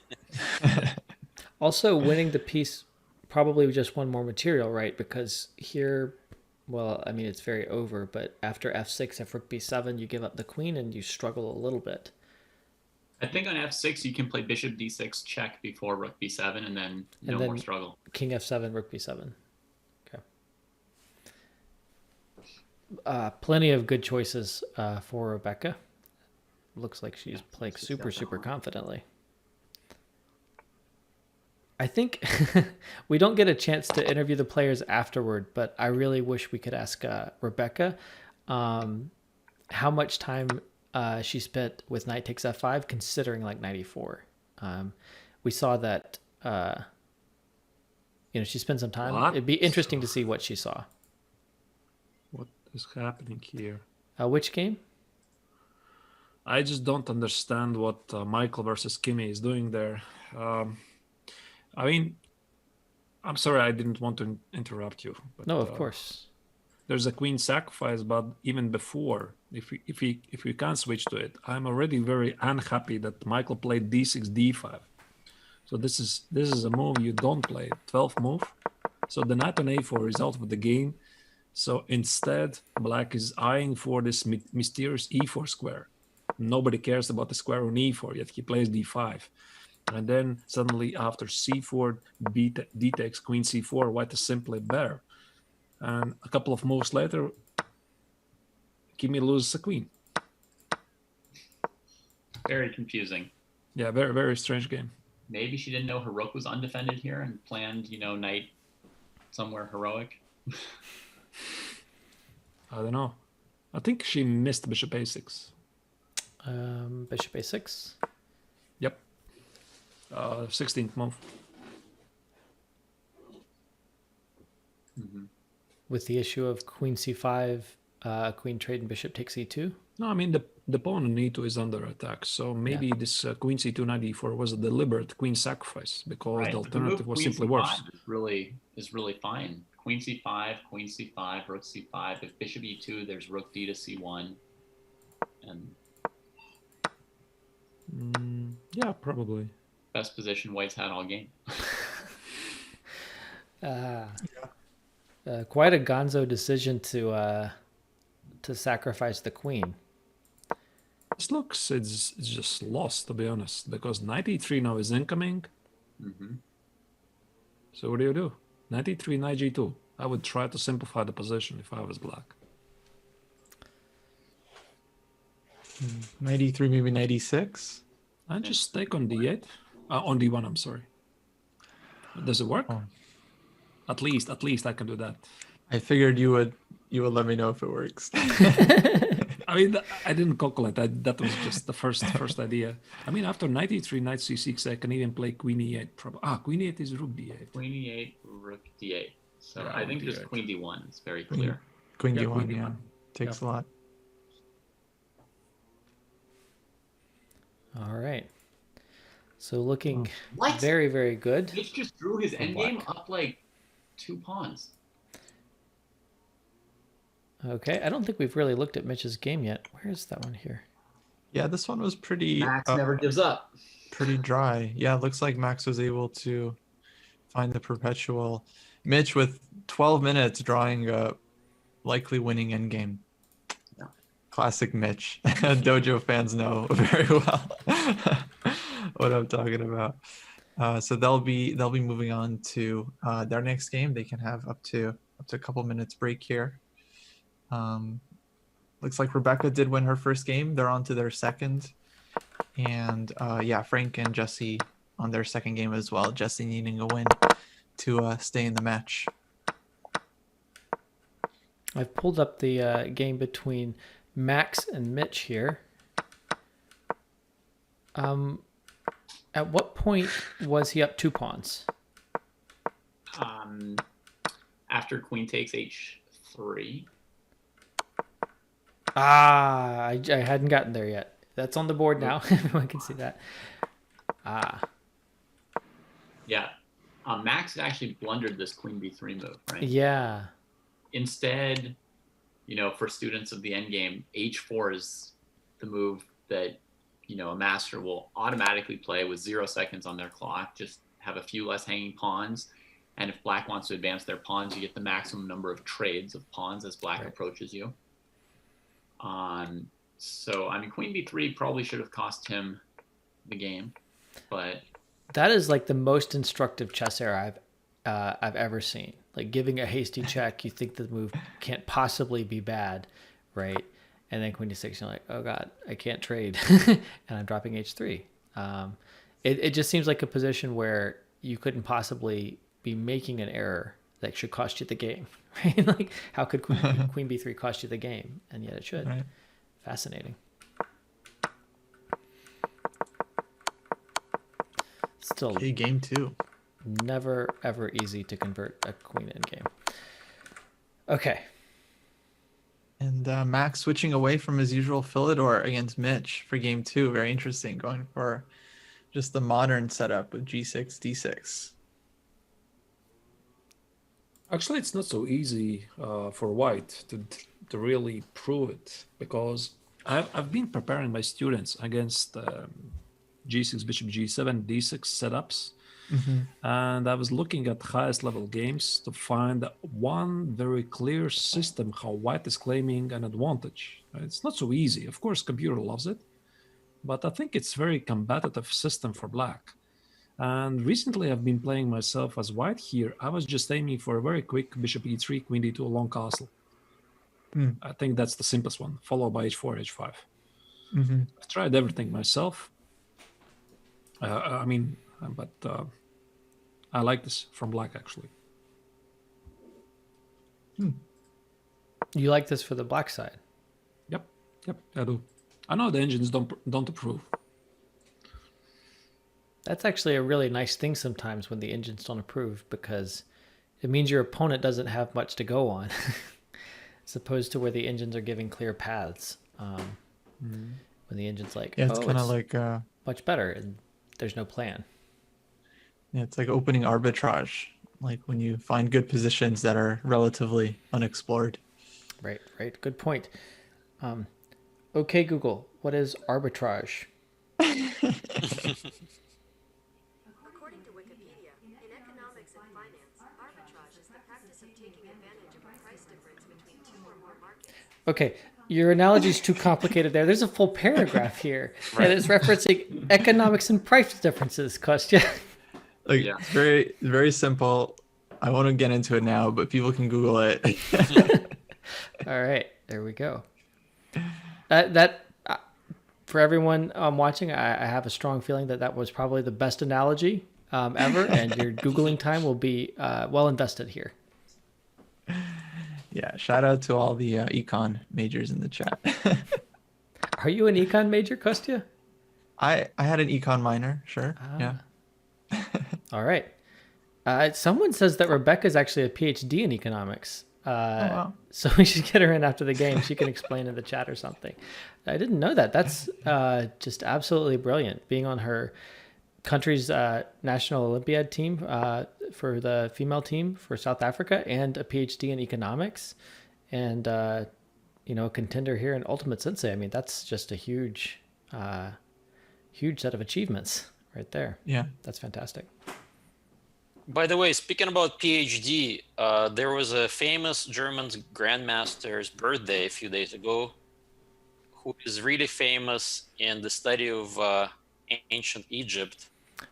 Well, before you give away the chat? name, as you give their credentials for the chat trivia, name the player before Eugene gives away the name. So what are the I'm not going to give away the credentials? name. Okay. Yeah, I'll have the chat think about it. Okay, so the chat will think about it. What are the additional credentials you were mentioning, Eugene? Do you also guess? You can also guess, yeah. I mean, but let's give. Oh, looks like people in the chat already trying to guess. Wow. So for the Wow, other we have a lot coaches, of do they knowledgeable wanna people. Guess Even them? with I also wanted to say Hubner. Yeah. Yeah, good guess. Hubner. Yeah, Robert Hubner, famous grandmaster. How many times candidate for the world matches, world champ? At least 2, maybe, right? Mm-hmm. No idea. Host, yeah, I've got a new show for us to do on ChessDojo. Oh, yeah? Yeah. What's that? Chess trivia, 100% chess facts. We just bring people in and we're like, how many years was Kasparov rated #1, right? Like, who was the third person that Petrosian beat in his life? Who was like the first person to beat, Kasparov after, some streak? Yeah, especially that kind of trivia that's not easily Googleable. Yeah. On the Kasparov thing, one thing that I always found interesting is that he was number one for the entirety of the 1990s, but in 1 month only, Kramnik had the same rating. So he never lost the number one spot, but Kramnik also reached number one, like 95 or 96 at one point. You're ready for the show. I have another trivia question for everyone. Who was the second, when he was a Grandmaster second of Karpov during the famous Karpov-Kasparov match, when the car driving Karpov to the match, the Grandmaster would hide so that no one can see him through the windows when they got close to the building. This was in Timon's book on the matches, right? The Longest Game, I think. But Maybe, I don't know that remember book. the name, Yeah. but I remember the story. Yeah. Yeah, this is a famous Grandmaster.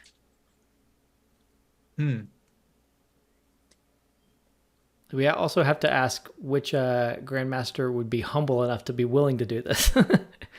Yeah.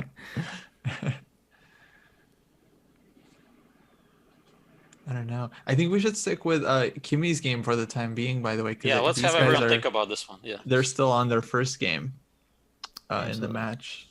It's a Still down the crazy queen, one. but didn't lose the game yet. Wow. Rook D5. We were Nice really one. Yeah, writing I the think- game off, but the queen on h5 looks worse than the queen. No, I think what happened there is that Michael panicked. He panicked with queen b8 because he didn't understand that he has to give up the queen. And this is a difficult concept to explain. That now this is the moment when you have to simplify. And knight e3 simplifies matters. Something like I checked the engine. Queen b5 is the other move. So this is a move I wouldn't even look at. So I'm looking for ways to simplify, to clarify the situation. And queen b8 just makes no sense at all. He thought for quite a while, played queen b8, and even after knight c6, queen e8, and rook d8. So why do this? So I treat it as a panic. I like this move from Kimmy. Rook c7. It feels like her position's pretty good now. Very strong move. Because that queen on h6 is just so bad. It's kind of like, I don't know. It's Not a Black queen. would really have to fix that piece to have an advantage. You would be dying to sacrifice a piece like on h4 or something to get the queen active. Like you wish Yeah. you had a bishop takes h4 or knight takes h4 or something. But Right. So this is an rook interesting g5 is psychology. threatening knight f5 I mean, here. I mean, Michael played queen h5 with the obvious idea to checkmate white. And for some reason, he didn't think about what happens if white plays the simple h to h4. How do I get away from the spin? So again, an interesting topic to talk about with Michael, that you should be thinking already ahead. So I play queen h5 after bishop g4. Okay, I understand what happens. But what do I do after h4? There should be an answer. So it's not like, oh, there's h4, right? I think this is what happened in the game. And rook a5 looking very strong. Bishop is hit. Rook takes a7, except that the bishop is trapped. There's not even a need to do The plan is to rook trap takes it. a7, just trapping the bishop on the spot. And look how many moves the queen on h6 has. 0. Aye. But what about king f8? Fate looks good. King f8 is still keeping the position alive. Yeah, that's probably the best try. Because in the end, there's going to be rook c8 check, knight e8 or rook e8. And king f8, if the knight goes away, there's bishop e2. What? Knight Ah, e4. That's Actually, panic. He wants That to is get panic. d3 and get the queen active. Yeah, that's actually logical if rook takes a6 happens, right? So Kimmy should prefer bishop e4, bishop e2. Bishop e4 is better. Yeah, keeping the queen paralyzed. Well, Kimmy has the white pieces, so I think you're saying that black is looking for bishop takes e2. No. I thought if king f8, I kind of liked knight f5, and then rook takes a6, but maybe there's better. Takes a7. Yeah, Kimmy playing like alpha 0 here. Yeah, she's dominating. Queen on h6 has no moves. Yeah. You would want to play g5 just to get her out, but you can't. And Michael has no time. This could be game over, and He found a square. I think it's game over. Yeah. He found a square, and if knight f5, gf5, and he defends f7. Knight c5, possibly threatening 1,000 things. Knight c5, rook takes e7. Maybe even knight g6 some possible move. I don't know. Is it possible? I don't know. Rook takes I mean- e4 in that case. I mean, my favorite expression is, it's not my game, right? I think I get the I sacrifice. think knight d5 works. We'll see if she plays it. Yeah, knight d5 looks like the most promising Hmm. because you want the knight to come to f6 at some point. Ah, yeah, that's even better. There's sometimes after knight d5, rook takes e4, rook takes f7, and rook takes h7, and there's a final fork there with knight f6 picking up e4. Uh-oh. Rook takes e7? Rook takes e7. Right He's got away, 20 queen g4. You know, after the check, there's king g2, and hitting white is still hitting f7 there. So Yeah, maybe but that I was think still good for Two white. pieces for a rook anyway, and getting the queen out. I would expect Kimmy to find knight f5 here. Yeah, why did she Right. play king f2? Knight f5, it's just done. Seems I suppose knight f5, the king retreats like to h8 or something, right? Some, maybe min- that's some minor chances for Michael. Yeah. Well, the queen was horrible in h6 a moment ago, so being on g4 in Right. this position and into the light square certainly feels like a massive improvement in terms of practical chances. Yeah, all of a sudden not so easy.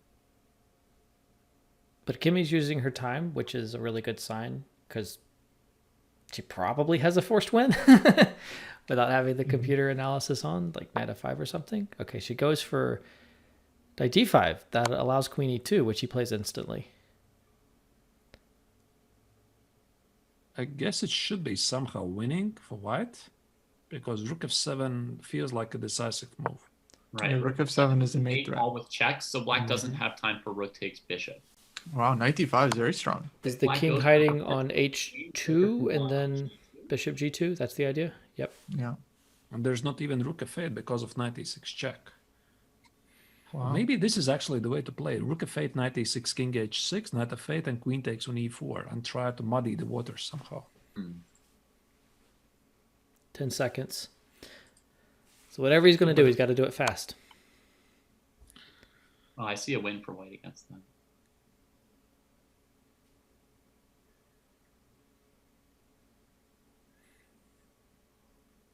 I think he'll have to play rook f8 to sacrifice this rook, and then seek for some miracle at the king side. Can you try, f8? like, no. I'm like trying to run with the king, like king h6, h5, g4, like short Yeah. Timon, but there's like knight f6 mate. Yeah, you have to run really fast. Yeah, the king is not so fast. For every short Timon, there's 1,000. There's games you haven't heard of. 1,096s right here.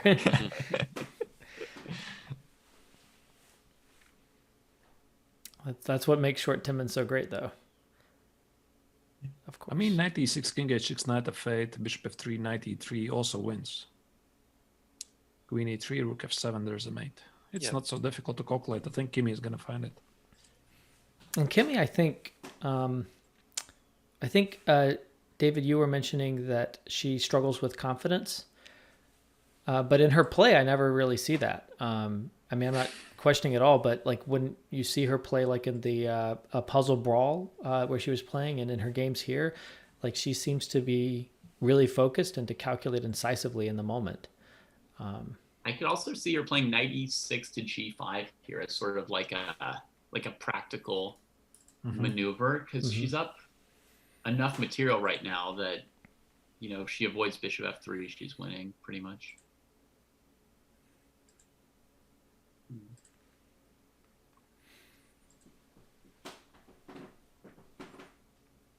She was up Yeah, she about played 3 well, minutes to but 10 she's seconds. hampered by not realizing how well she can play. That's, I think, again, the same problem. I think white is winning in like 5 or 6 ways. So when there's only one way, you can easily choose it. But when there's like 5 or 6 and you have to choose, you have to compare. And I remember this very nice quote by Jakob Agard. He once said, you just choose one continuation and you go for it. So here, I think this is what white has to do, just choose. Well, she's Not seek for the best move. used up a lot of her time advantage because she's now down to 40 seconds. Probably she feels like she has a forced win, and she goes for rook takes f7.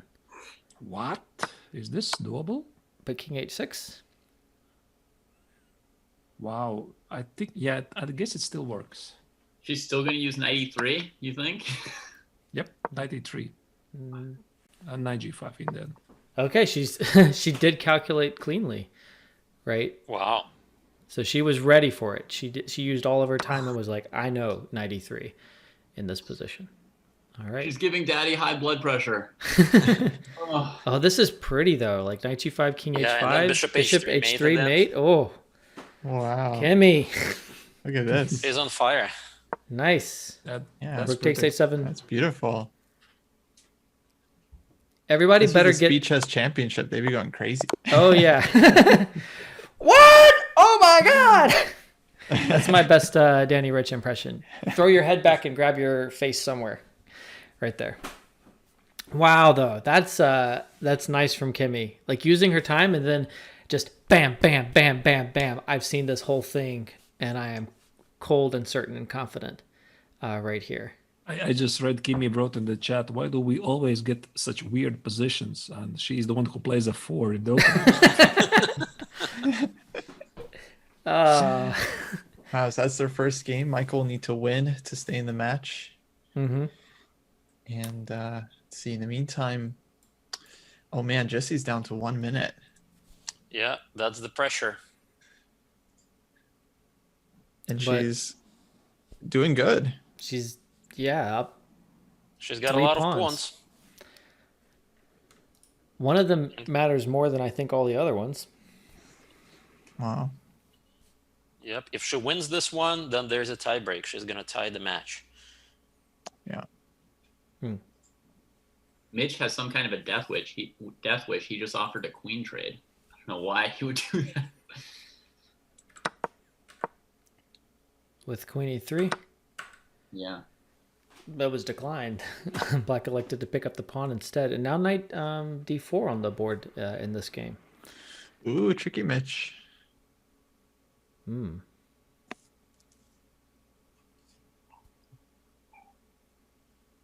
Can't believe Max didn't want to trade queens. I told him any chance you get, trade queens. Trade queens with Mitch anytime. Even if you're in a must-win situation, you're down a pawn, trade queens with him. You would think that getting the draw down 2 pawns in the endgame would have been convincing for him.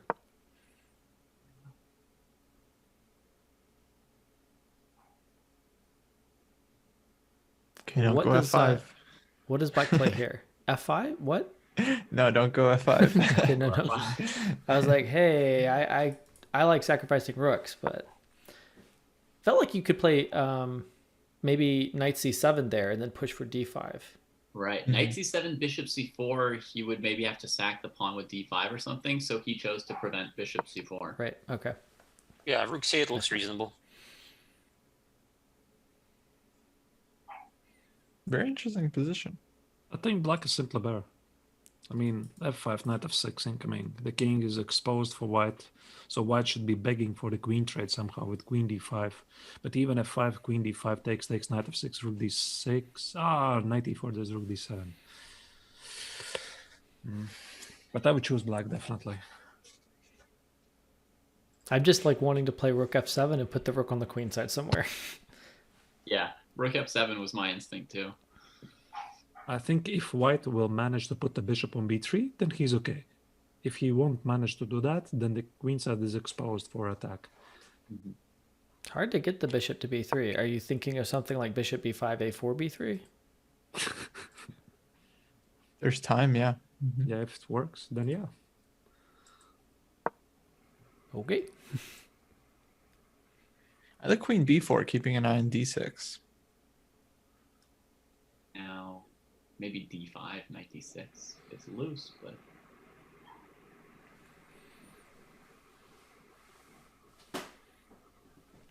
I'm hearing that Rebecca is in trouble. So I just clicked over to that game.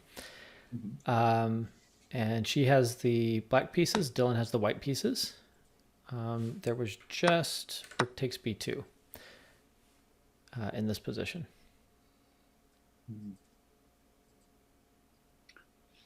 Yeah, the black pieces are a little bit bundled up in there. Alex, what would you play here? Yeah, it's a tricky spot. I'd like to be able.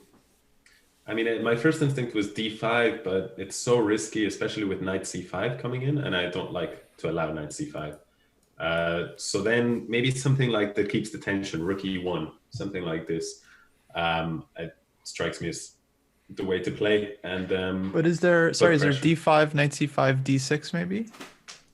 Yeah, but maybe after knight takes, pawn takes, rook e8.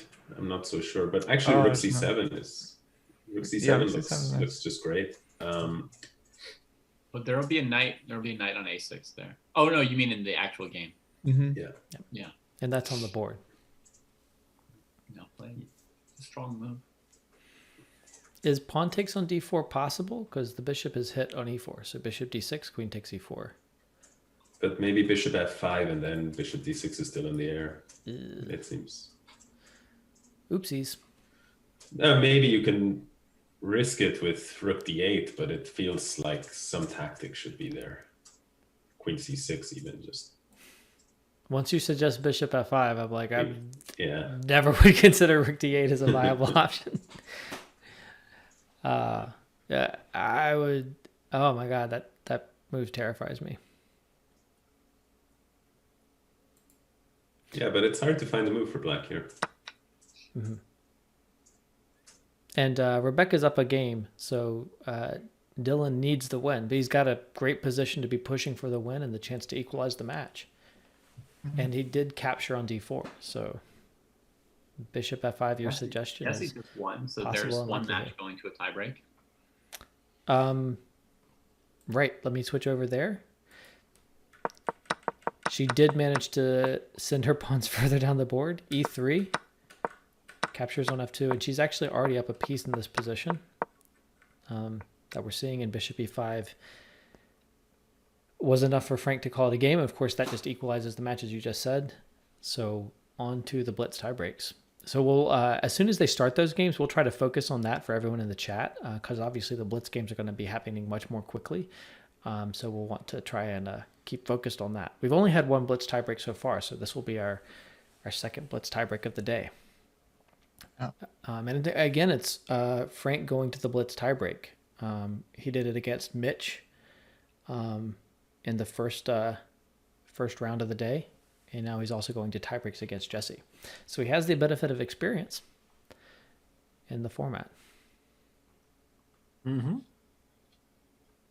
While I wait Sorry, you were saying, Alex? No, just the game between Mitch and Mr. Chess Games continues to be a really, really exciting kind of. Yeah, let's let Alex choose. You do want to watch Mitch or Dylan? Yeah, let's watch Mitch's game. Now I think it's just a really, really complex position. It's very hard to call, but I like white more than before here. I actually quite like white. I think black's king is now quite a bit exposed. The center is very hard to advance, and still I agree with Artur's that but I don't know about taking that one. What? How does that work? Oh, I mean, Bishop I think C4? Bishop c4, queen c4 must be the idea. How do you take such a pawn? I mean, this... this is a big pawn to take, but it may work. He's seeing bishop c4 and queen c8. Queen c8. And that's it. And that's it. Oh, H6. dirty. Did he have queen c4 last move? Then d5, right? Yeah. Yep. Like queen c4, d5 wouldn't have worked. Bishop c4, queen c8 won't work. I feel like the entire audience here. What about bishop e6 now? Whoa, what? Yes, What are you Kostya, smoking? yes. Then queen c3 though. Well, queen d7. Queen d7, king h8. King h8. Yeah, I mean. And then finally bishop b3, right? I mean, And then He does play bishop e6. Oh my god! I mean, this is just wrong. I mean, you don't do that to your coach, probably, right? I love that we've moved away from chess criticism of the move, where we started, to just criticism from the point of view of that's just not very nice to make my heart race so quickly. Think of me. Think of the coach. Yeah. But it's still winning, right? For who? For black? Yeah, it's for not somebody, clear. I mean, I don't know. queen c3. There's also like queen takes or queen c2. Just Queen to, c3, by the way, queen d7 check. yeah, also queen d7 and then bishop b3. Somebody's Bishop gonna get mated b3. there. Wow. Okay, bishop b3. You talked about the importance of getting the bishop to b3. Is this how you planned it the whole time? This was the setup for white. Wow. That's intense. And rook takes a4. It's a big decision. That Now bishop d7 is also in the air. No, that was a mistake. Why? Wait. it's still not going to be easy for white to make progress with the pawns on the queen side. But white is now up a pawn. Well, now also Mitch is validated with the the a pawn, the Yeah. protected passer in this rook and pawn game. His coach, Coach Ez, in this format and out of this format, I think are going to have a very hard time explaining to him how bad this decision was when it worked out so well. Listen, I'm not sure if you want to hear this, but Okay. the engines, I just checked, they fully approve bishop a6. No, it goes against all instincts. Wow, that's an amazing great. calculation. I would from never Mitch. think about this. Yeah. Wow. That's incredible. I So mean, actually, rook a8 is the mistake. Rook a8, bishop c4, and exactly bishop e6. So apparently, he made a fantastic continuation. wow. Yeah. I assume that the answer is yes, but I really want to hear Mitch comment on whether or not he'd seen bishop e6 when he went for it. He had to have, right? Of course not. No. You're saying no, question? No, he didn't see it. Yeah. Yeah, I mean, he played it in 20 seconds, which is a long thing for him, but still not long enough to have seen that. There's no way. Wow. I love, I think everyone in the audience can really appreciate how much as the computer might correctly approve, of course, of the decision. Everyone in this call, as soon as bishop takes a6 was on the board, like there was just uniform, what? Across the board. Someone should clip that. Someone should clip that just as a uniform, like, instinctual rejection of this kind of evidently completely accurate greed on Mitch's part. And now the a-pawn is making progress.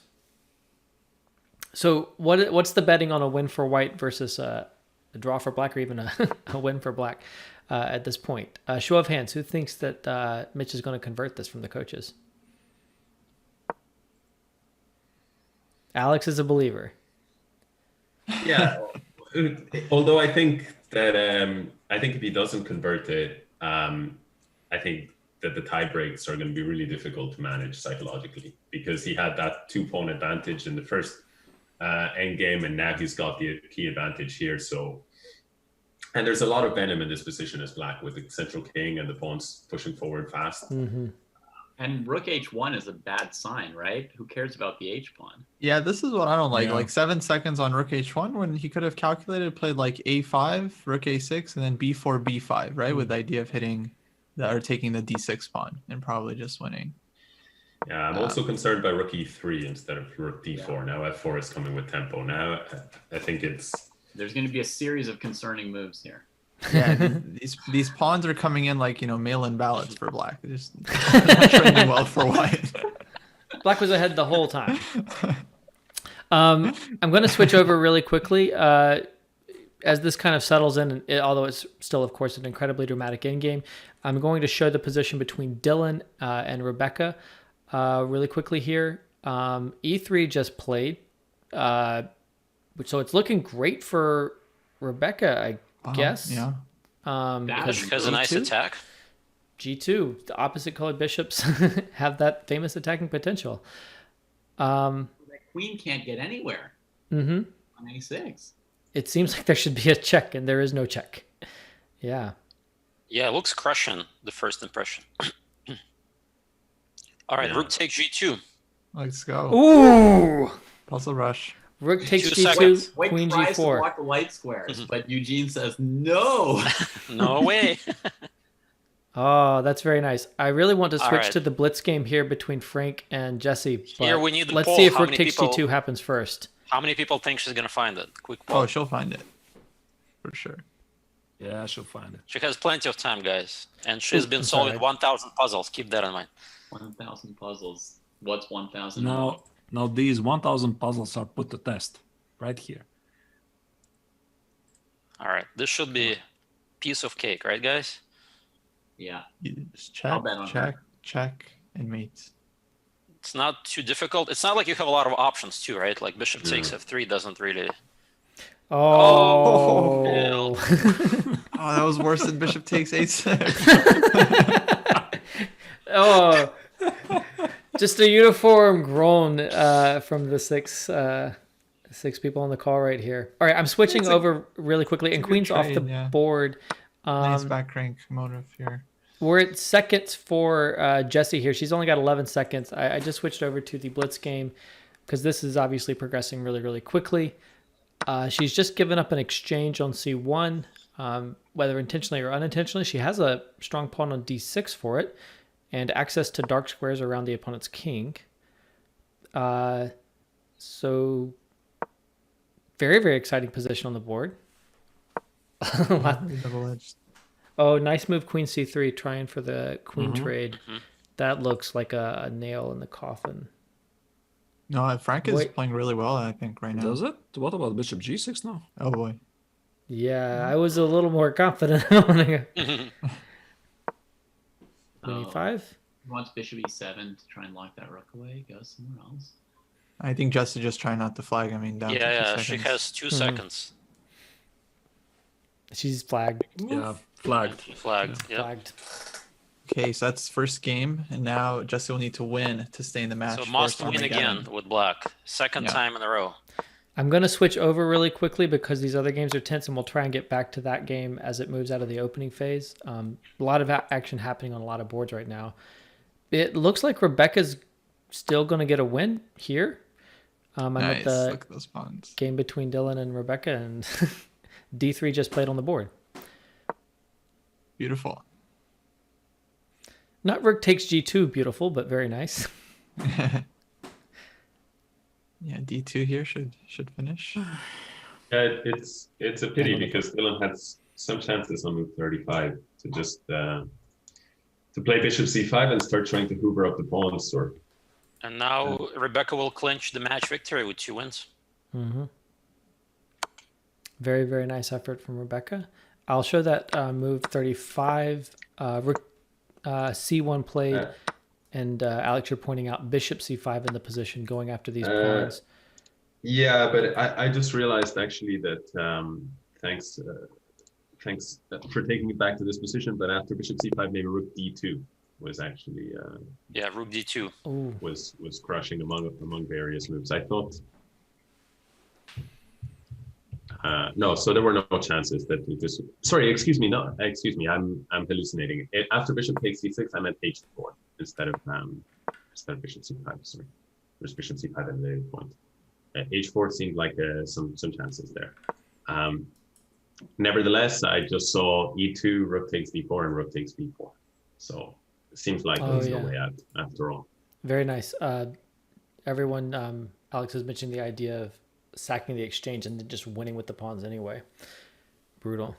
So queen c6 may not be rook takes g2, but maybe it was actually quite a strong decision. Runner-up decision. So Mitch's game... I was ready to resign for Max like many times this game. Right, we just switched over to Mitch and Max. Wow, what a saga. At some point, he could have played a7 with a rook behind it and just queened it with a pawn on b7 and a7.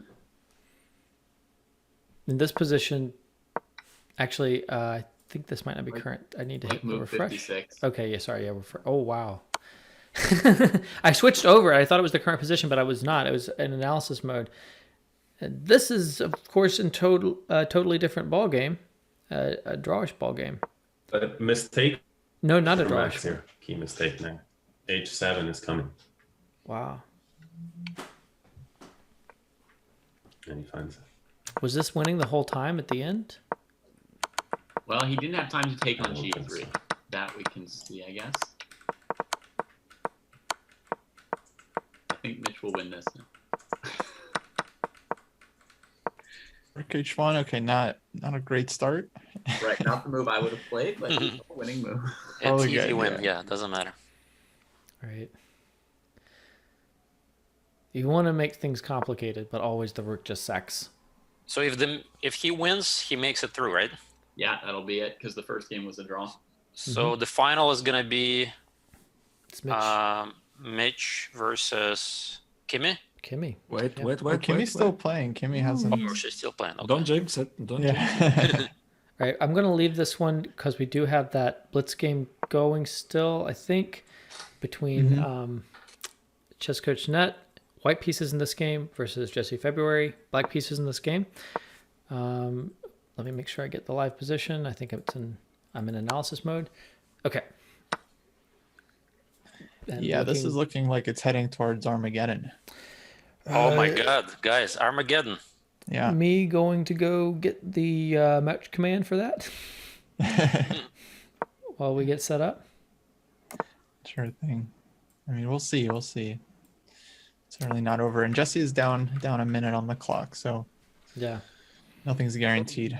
Yeah, still some fight left, but I clearly just- black is winning. I just hope Frank in the final game will get black.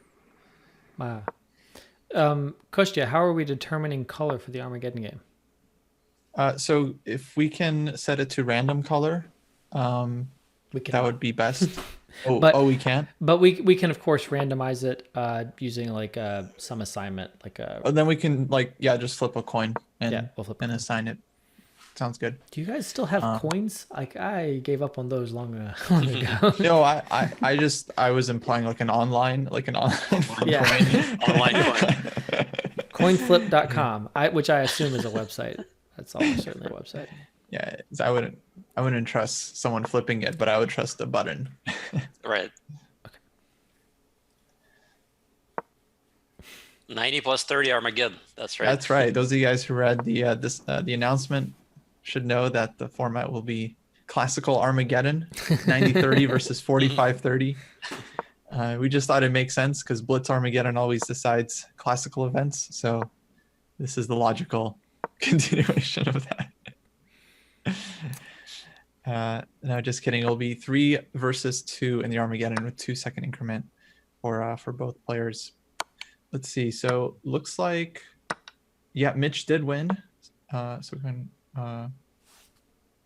congrats to Mitch advancing to the final. Why had queen takes c3 instead of a1 queen? Wait, what? Oh, nice. Oh, It wins the rook on c3 after queen c3, rook c3, a1. Right, the move earlier. But I guess just so the a1 wins, she didn't even calculate queen c3. Yeah, she's like, I've got 4 passed pawns. I'll use the a pawn to simplify, the b pawn to win, Right. the d pawn to win the last piece. The less pieces there are, the less to blunder, right? Yeah.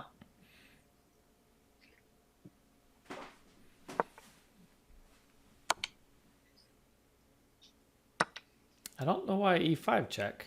I mean, the position is winning, but Doesn't change much, I think. But now it's a little bit, yeah. It's one didn't of need those to give things up that- those 2 pawns. What did they ever do to you? It could get a little bit tougher. Unfortunately, like rook a2 at any moment. Just Yeah, like- luckily black has enough Well, b2. firepower left. Oh no, b2. There's knight takes b2 defending. Well, knight takes b2, rook b3. Rook b3. But I mean, Don't do it. yeah. Definitely some nerve. I think it gets harder to win the closer you are, really some nerves. Now like bishop d7, e6, a2. Right, the key is to Or get bishop that e5. bishop. So good.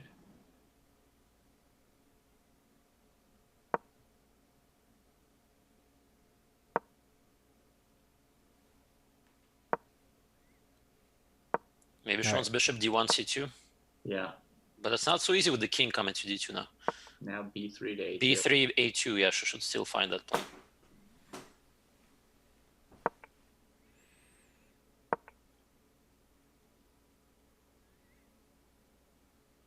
It's so frustrating for white. I have to be honest. If I were the white side here, I would be like, you're misplaying this so much. You could have finished this long ago. Yeah. No offense intended. She's under time pressure. Tons of people watching. She's totally winning. But it's like you're misplaying it quite a bit. But still, there's nothing really that white can do in this position, right? There's no idea to get at the b2 pawn. It's always going to be there. You can't ever attack it. So yeah, as long as she doesn't flag, that's the key. Not to flag. True.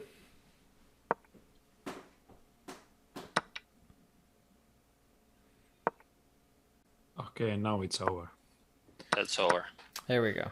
All right, Armageddon, guys. Take c3. All right. Boom. No.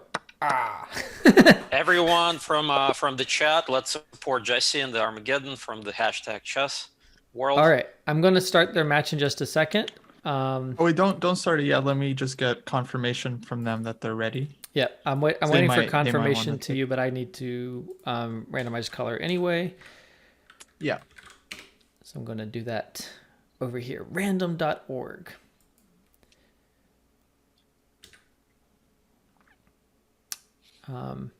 So Frank is going to be number 1, Jesse's number 2. I'm generating a random number that is one of those two. White gets the color, so Frank has white in this game. Okay, I'll let him know. So Frank has white? Yep. Yeah. Please don't play French. I love the French. French This is something I was talking for I don't know how long. Just, cannot persuade him to skip this line. I mean, Kostya, since you're communicating with the players, yeah, you might mention to them that it'll start with 2 minutes apiece, but I'll add a minute to White's time right after the game starts. Mm-hmm.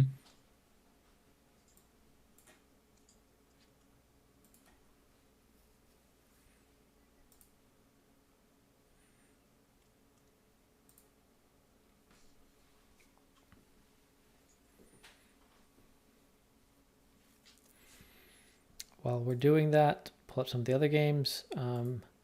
Rebecca won. That was a 2-0 victory. We saw, I don't know if we saw the actual finishing move there, if they saw the resignation. And then we, of course, saw near the end with Mitch, and he did win that one, which gave him the 1.5 half victory, so the match victory. Reminder to everyone who's watching, we will be continuing tomorrow. So these are the last games of today, but we will finish the bracket with the finals tomorrow. Same time, same Bat Dojo. That's right. And this game is the most tense remaining here, which is Ponziani Master versus Nice Cream 18, which is Kimmy. Kimmy's up 1. So if she wins this game, and we're still kind of early in the middle game here, if she wins this game, she'll be going to the finals to play Mitch. So that should be, all of the games will be exciting, but this will certainly be a very dramatic finale. Either way, of course. Of course, if Michael wins, then we get Blitz tiebreak and then possible Armageddon. So both of them still in it. Obviously, Kimmy with the extra point and the better chances at the moment. Both players have used a lot of time to not do too much yet, in my opinion. Right. Yeah. What time control they're playing? It feels like a classical game. Yeah, they were the last to start, I think, as well for this round. I have to say, Michael started with knight f3, and Kimmy responded with knight f6 instead of f5 with the Dutch. And I have to say, I'm just baffled by that because she's been playing f4 and f5 so consistently. And at least for me, one of the advantages of the Dutch is I didn't have to figure out anything different to do against knight f3 and c4. But she's got a different repertoire against knight f3 here. So knight f3, knight f6. And so if knight takes e4, is he planning to take back with the bishop or the rook? He invested several minutes in it, so I wonder if he has some idea to play knight e4, bishop e4, and leave the h3 pawn hanging in order to pursue his initiative. You're not liking knight e4 pawn takes? No, I wasn't taking that move into account yet because I assumed that wouldn't be his plan. He's done bishop takes, so he's giving up the h3 pawn. It's on the board now. All right, so he had a plan there. And she immediately snaps the pawn on h3.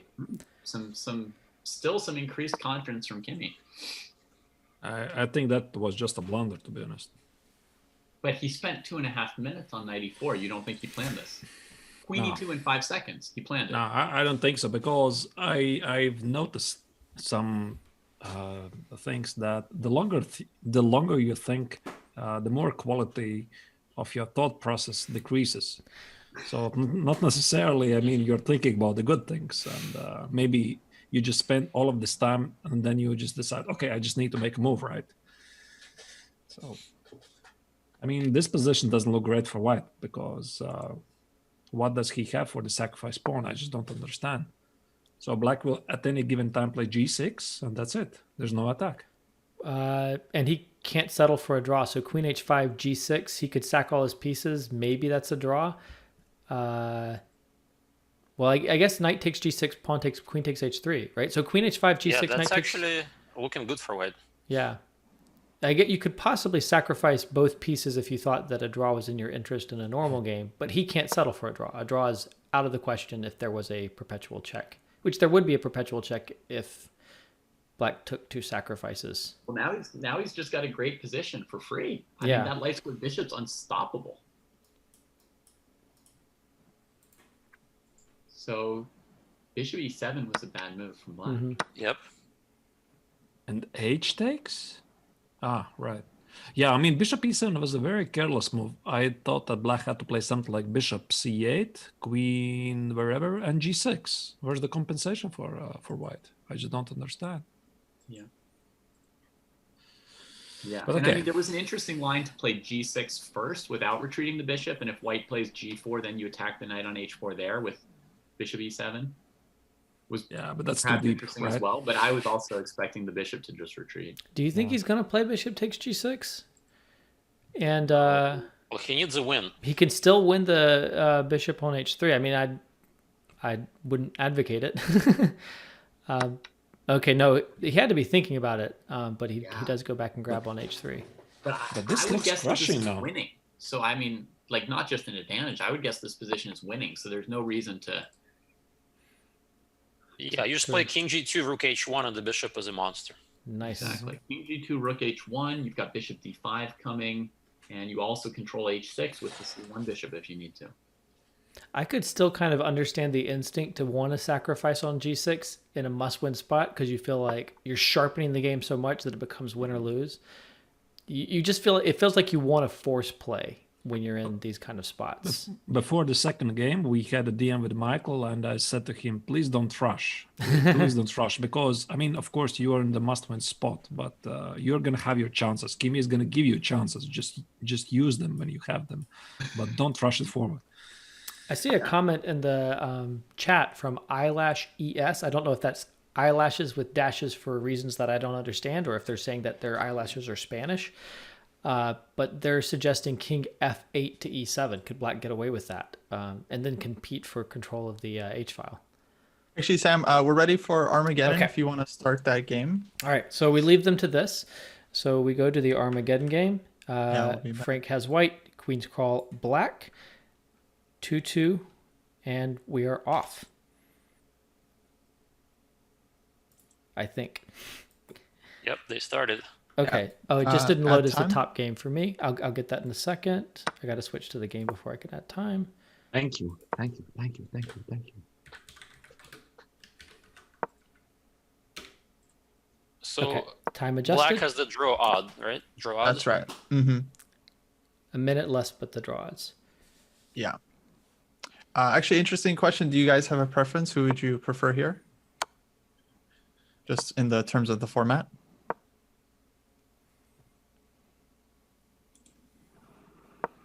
I told my players to take white if they ever had the choice.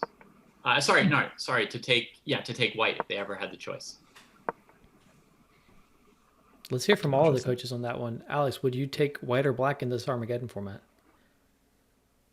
I think in general, like against experienced players, I would take white here. I mean, like I would not want to be in that situation, like because they're really, really experienced. They have like a lot of ideas about how to like play in kind of suffocating fashion, slow the game down, and watch your time really crush you on time. I think at most levels, though, for me, it's a 50-50.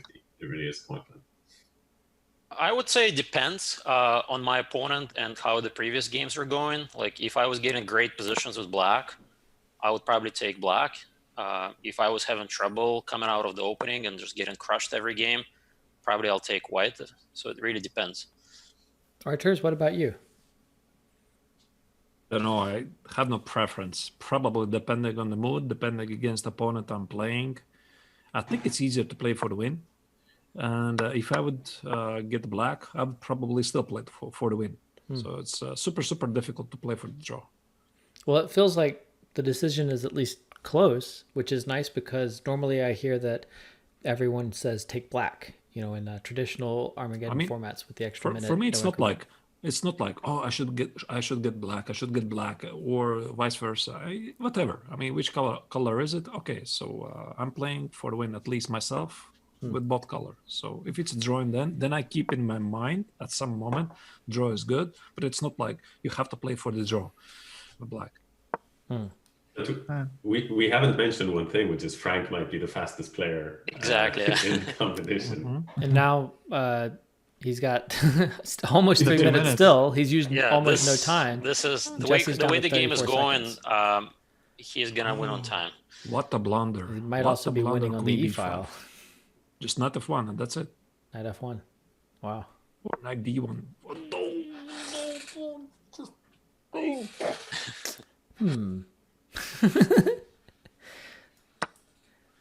So pros and cons of being the fastest player in the event.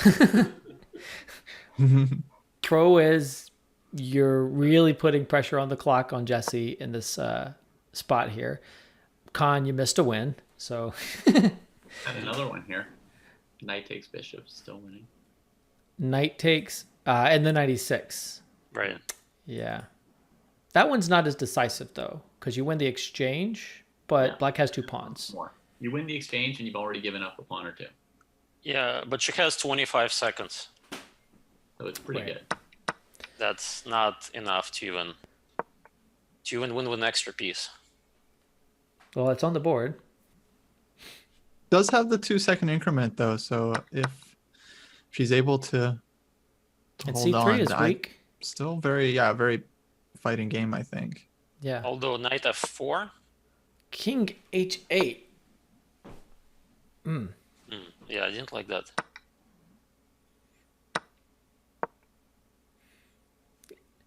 Earlier in this event, actually, I think at multiple points, we talked about getting the king close to the center nice move. in the endgame. Yeah. Oof. Jesse particularly harped on that point. I mean that in the best way, with several players moving the king away from the center, and the king being on h8 here is... It's not where the king wants to be at this point, obviously. On the other hand, that knight on d5 just is such a beautiful piece. I actually think Jesse has decent chances here, even with the clock situation.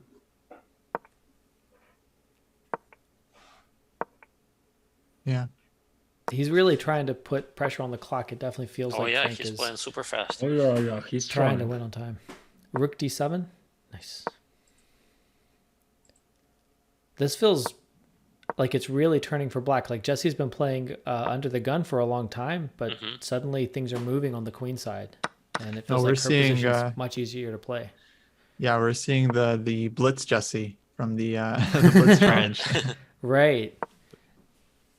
I mean, Frank's doing Frank has some great things that he's done with the pawn on h5. He should play rook c4 and rook c8 and really cause problems that way. But he didn't take his chance, and now the pawn is a little too fast. Yeah, the pawns are moving, guys. A3. Yeah, I think rook f4 might have been a B2. mouse slip there. I think he might have wanted to Bring it to rook one of the open e4. files, e4. Yeah. I feel like this is exactly what I've heard about from. Oh, and Jesse's got to have this, right? Okay, now rook c7. Yeah. And now king h2 and rook Wow. e8 is sort of the last try. You've got So to rook give up takes the. a3, You got to rook do rook c1. takes a3. Oh, but still rook c1. Yeah. That's the key. Well, even then, like king h2, and he's going to do rook takes a3. But rook c1 already. All right, guys. Now we just need to promote the b pawn. Knight d3 or a4, and rook moves. Yep. Knight. This could be it, guys. Yeah. This, I think, is something I've heard over and over again. You've got to be careful about when your opponent is low on time, continuing to play too fast yourself. You're not using the advantage you have, which is the clock. Yep, that's the mistake Frank was having pretty much throughout the whole competition, playing too quickly. Right.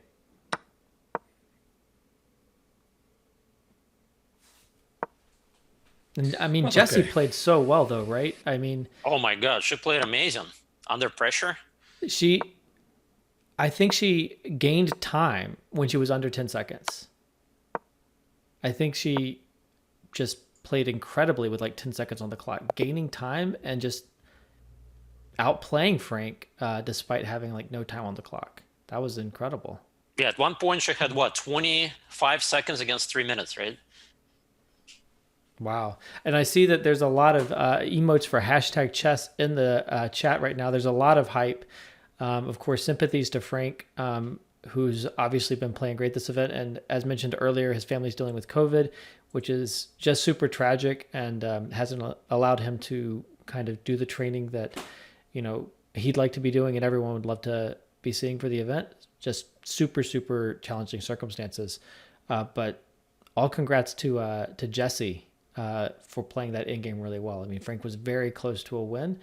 And I don't know about you guys. It seemed like she played near perfect at the end of that game. Yeah, she played the in-game very, very well. Nice job, Jessie.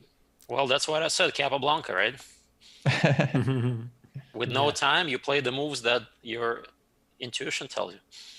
I'm going to switch back to, I think the last game today, right? There's still finals tomorrow, but the last game for the day, it is the game here between Ponziani Master and Kimi. And it was looking great. Ponziani Master needs to win. It was looking great. He was pressuring on the H file, but the game has really turned around at this point. Become more complicated. Much more complicated. Is he still winning on the E file? I don't know. Super unclear. Yeah, honestly, it feels like Black's king is a little bit, safer. We have a little bit more pawns on the king side for Black. It won't be safe after I push G4. This is the kind of position until the first blunder. Yeah. With opposite color bishops, with exposed kings. Yeah. Maybe something like queen d6 here.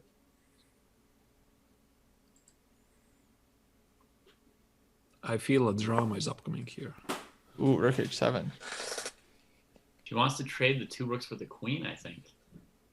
I'm not saying I would recommend that, but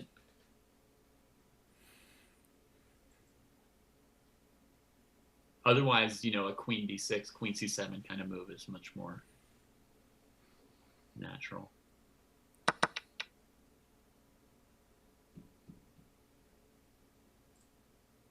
Or is she just trying to tuck the king on h8 because the 7th rank was opening up? I'm pretty sure she's going for the checkmate. Well, she can't, after doubling rooks, it's not possible to play rook h1 because the light squared bishop is such a force on that diagonal. Right. You can invade with rook h2 to try and win the queen for the 2 rooks. If you have the open h file, do you play rook h7 to hide the king to h8? Right. You just double the rooks and then you realize, oh, wait a second, there's nothing at the h file, right? And then you think, I think this is exactly what is going on. Oh, that's why I was saying, I think if she were doubling the rooks, I think Kimi would see that there's no mate. She would just be going to trade 2 rooks for a queen for some reason. Was there any possibility of like c5 on the last move? Probably not. But I like some kind of idea to try to break up and mobilize on the queen side. Come No, they're all over there. on, rookie A1. Let's do it. Rook E to A1 looks pretty good. Let's go all in. Here we go. We've just finished an Armageddon game, and this game is only nearing the finish of the Rapid. So if White wins, then we'll have a full Blitz tiebreak and still potentially an Armageddon.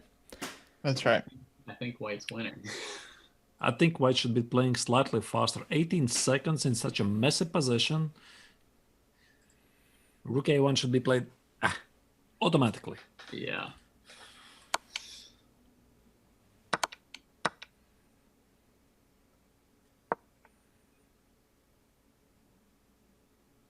Just double the rooks on the 7th rank and pray there's a mate. A7, King H6, King G2. Ooh, King G2. Wow, that's a big move. But then EF. Yeah, the king can add on g5. EF and the king goes to G5? EF still after bishop. Yeah, that's actually. Oh, we're going H5. Timon short. Oh, king up to This is going to be a h5. drama. Oh no. This will be a drama, sure. After this game, she'll ask again, why do I get such crazy games? She should find another way to mate with the bishop. Like, no, it was Kimmy that mated with the cool bishop h3 move in her last game, but now it's White maybe trying to arrange like a bishop f3 mate. Yeah, no threat though. So EF. Yeah, just take the G3 pawn then. The king can hide on F4. Yep. I think maybe King F3 was the threat, but that's not what White went for. Oh, Not sure what Black would have done against King F3. that's incredible. The g5 and you try who's and hide the checkmating king whom? g6. Now, f3 and queen. No, you can't do queen takes g3 because bishop takes his mate. No, bishop. now king No, is it's not safe. mate because king is on f4. Okay. But What's going on? Well, none of us know, right? none of us. Who's King got the G5? engine? King G5 looks pretty safe. I mean, Yeah. definitely the White misplayed it. And then Queen F4 is coming. I don't know. Looks like Black is doing well. Wow. Well, this much I'll say. I could read her mind. I knew she just wanted to throw 2 rooks away for the queen.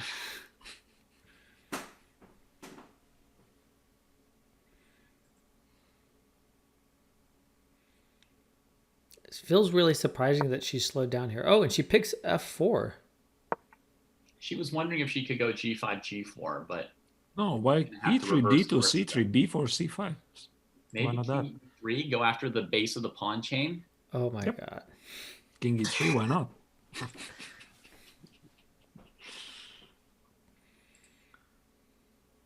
Another deep think about it. I think this game will end with the first blunder. I think I already said it before. Oh, king e3. King E3, King G2, King C3. Do you? We're gonna fix the light squares from the base back to back And the to king is gonna run to B4, C5.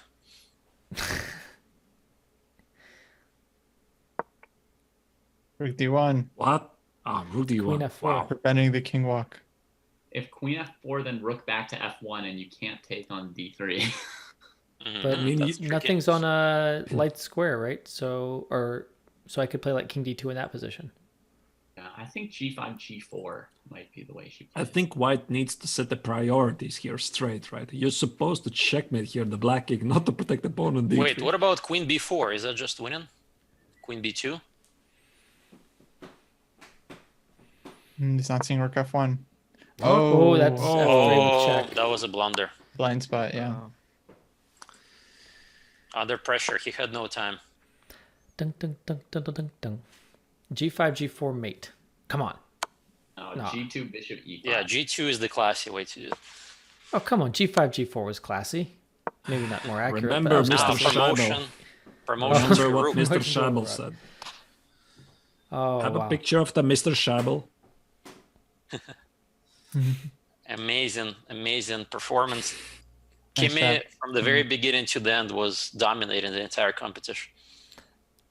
She's been playing fantastically, and she is through to the finals. So that's 2-0. Congratulations to Michael on a tough match, but Kimmy is through to the finals right here. So that's just incredible. Tomorrow we will have that. That will be Kimmy and Mitch in the finals. We will have the other matches as well, but they are the finalists. One of them will win the title of Ultimate Senpai. Kostya, do you have any comments here as we wrap up for today about the match tomorrow, or about other ChessDojo events going on between now and tomorrow? Yeah, thanks, Sam. I mean, first off, thank you to the students, like amazing fights. Just comparing the games today to what we saw in on the first day, like, without upsetting everyone, I mean, like completely different. Like in the first day, we were seeing blunders, I think like every other game, at least every like few minutes. But today's games were full of like just like fireworks and really nice ideas, nice finds, a lot of comebacks. I mean, it's clear that the coaches have been doing a great job. So yeah, we're gonna have the final matches tomorrow. We're gonna have the match for the title of Ultimate Senpai, of course, with Kimmy and Mitch. But Michael and Max will be playing for third place, and then we're gonna have the 5th and 7th place matches as well, and they're all gonna count for the standings because, of course, it's all about the final cumulative team standings in the end. So every match is going to count for the ultimate placings. That's going to start at 10 a.m. tomorrow Pacific time, same time as today. And coming up next on the Dojo channel, we're going to be doing a special interview with Grandmaster Elshan Moradiabadi, a special episode of Dojo Talks Training. So that's starting in about 35 minutes. That'll be fun. In the meantime, guys, please follow all of our coaches and our amazing host, Sam. Just put the follow command in the chat. You guys can check out their channels for more of their lessons, their streams, and so on. Anyone else streaming something this weekend you guys want to plug? Kostya, you've got another show tonight at 5 also, or this afternoon at 5. That's true. We have a streamer battle in the dojo against Mechanics Chess. So if you guys are wanting to play, you can play for our club today at 5 p.m. Pacific. Stay tuned for that. We'll have links to join the events and all that coming up. The links are there. I'll put them up. Oh, sweet. There are the 3 matches. If you're inspired, same time control you've been seeing the Ultimate students playing, 15 minutes plus 5 seconds. 2-game match against somebody from the Mechanics Institute. Should be fun if you're revved up and ready to try your own hand at this chess thing. Yeah, that'll be a lot of fun. All right, guys, I think we're going to be rolling out to the highlights reel right here. So again, congratulations to all the players, and thanks to all the coaches, and everyone have a fantastic evening tonight.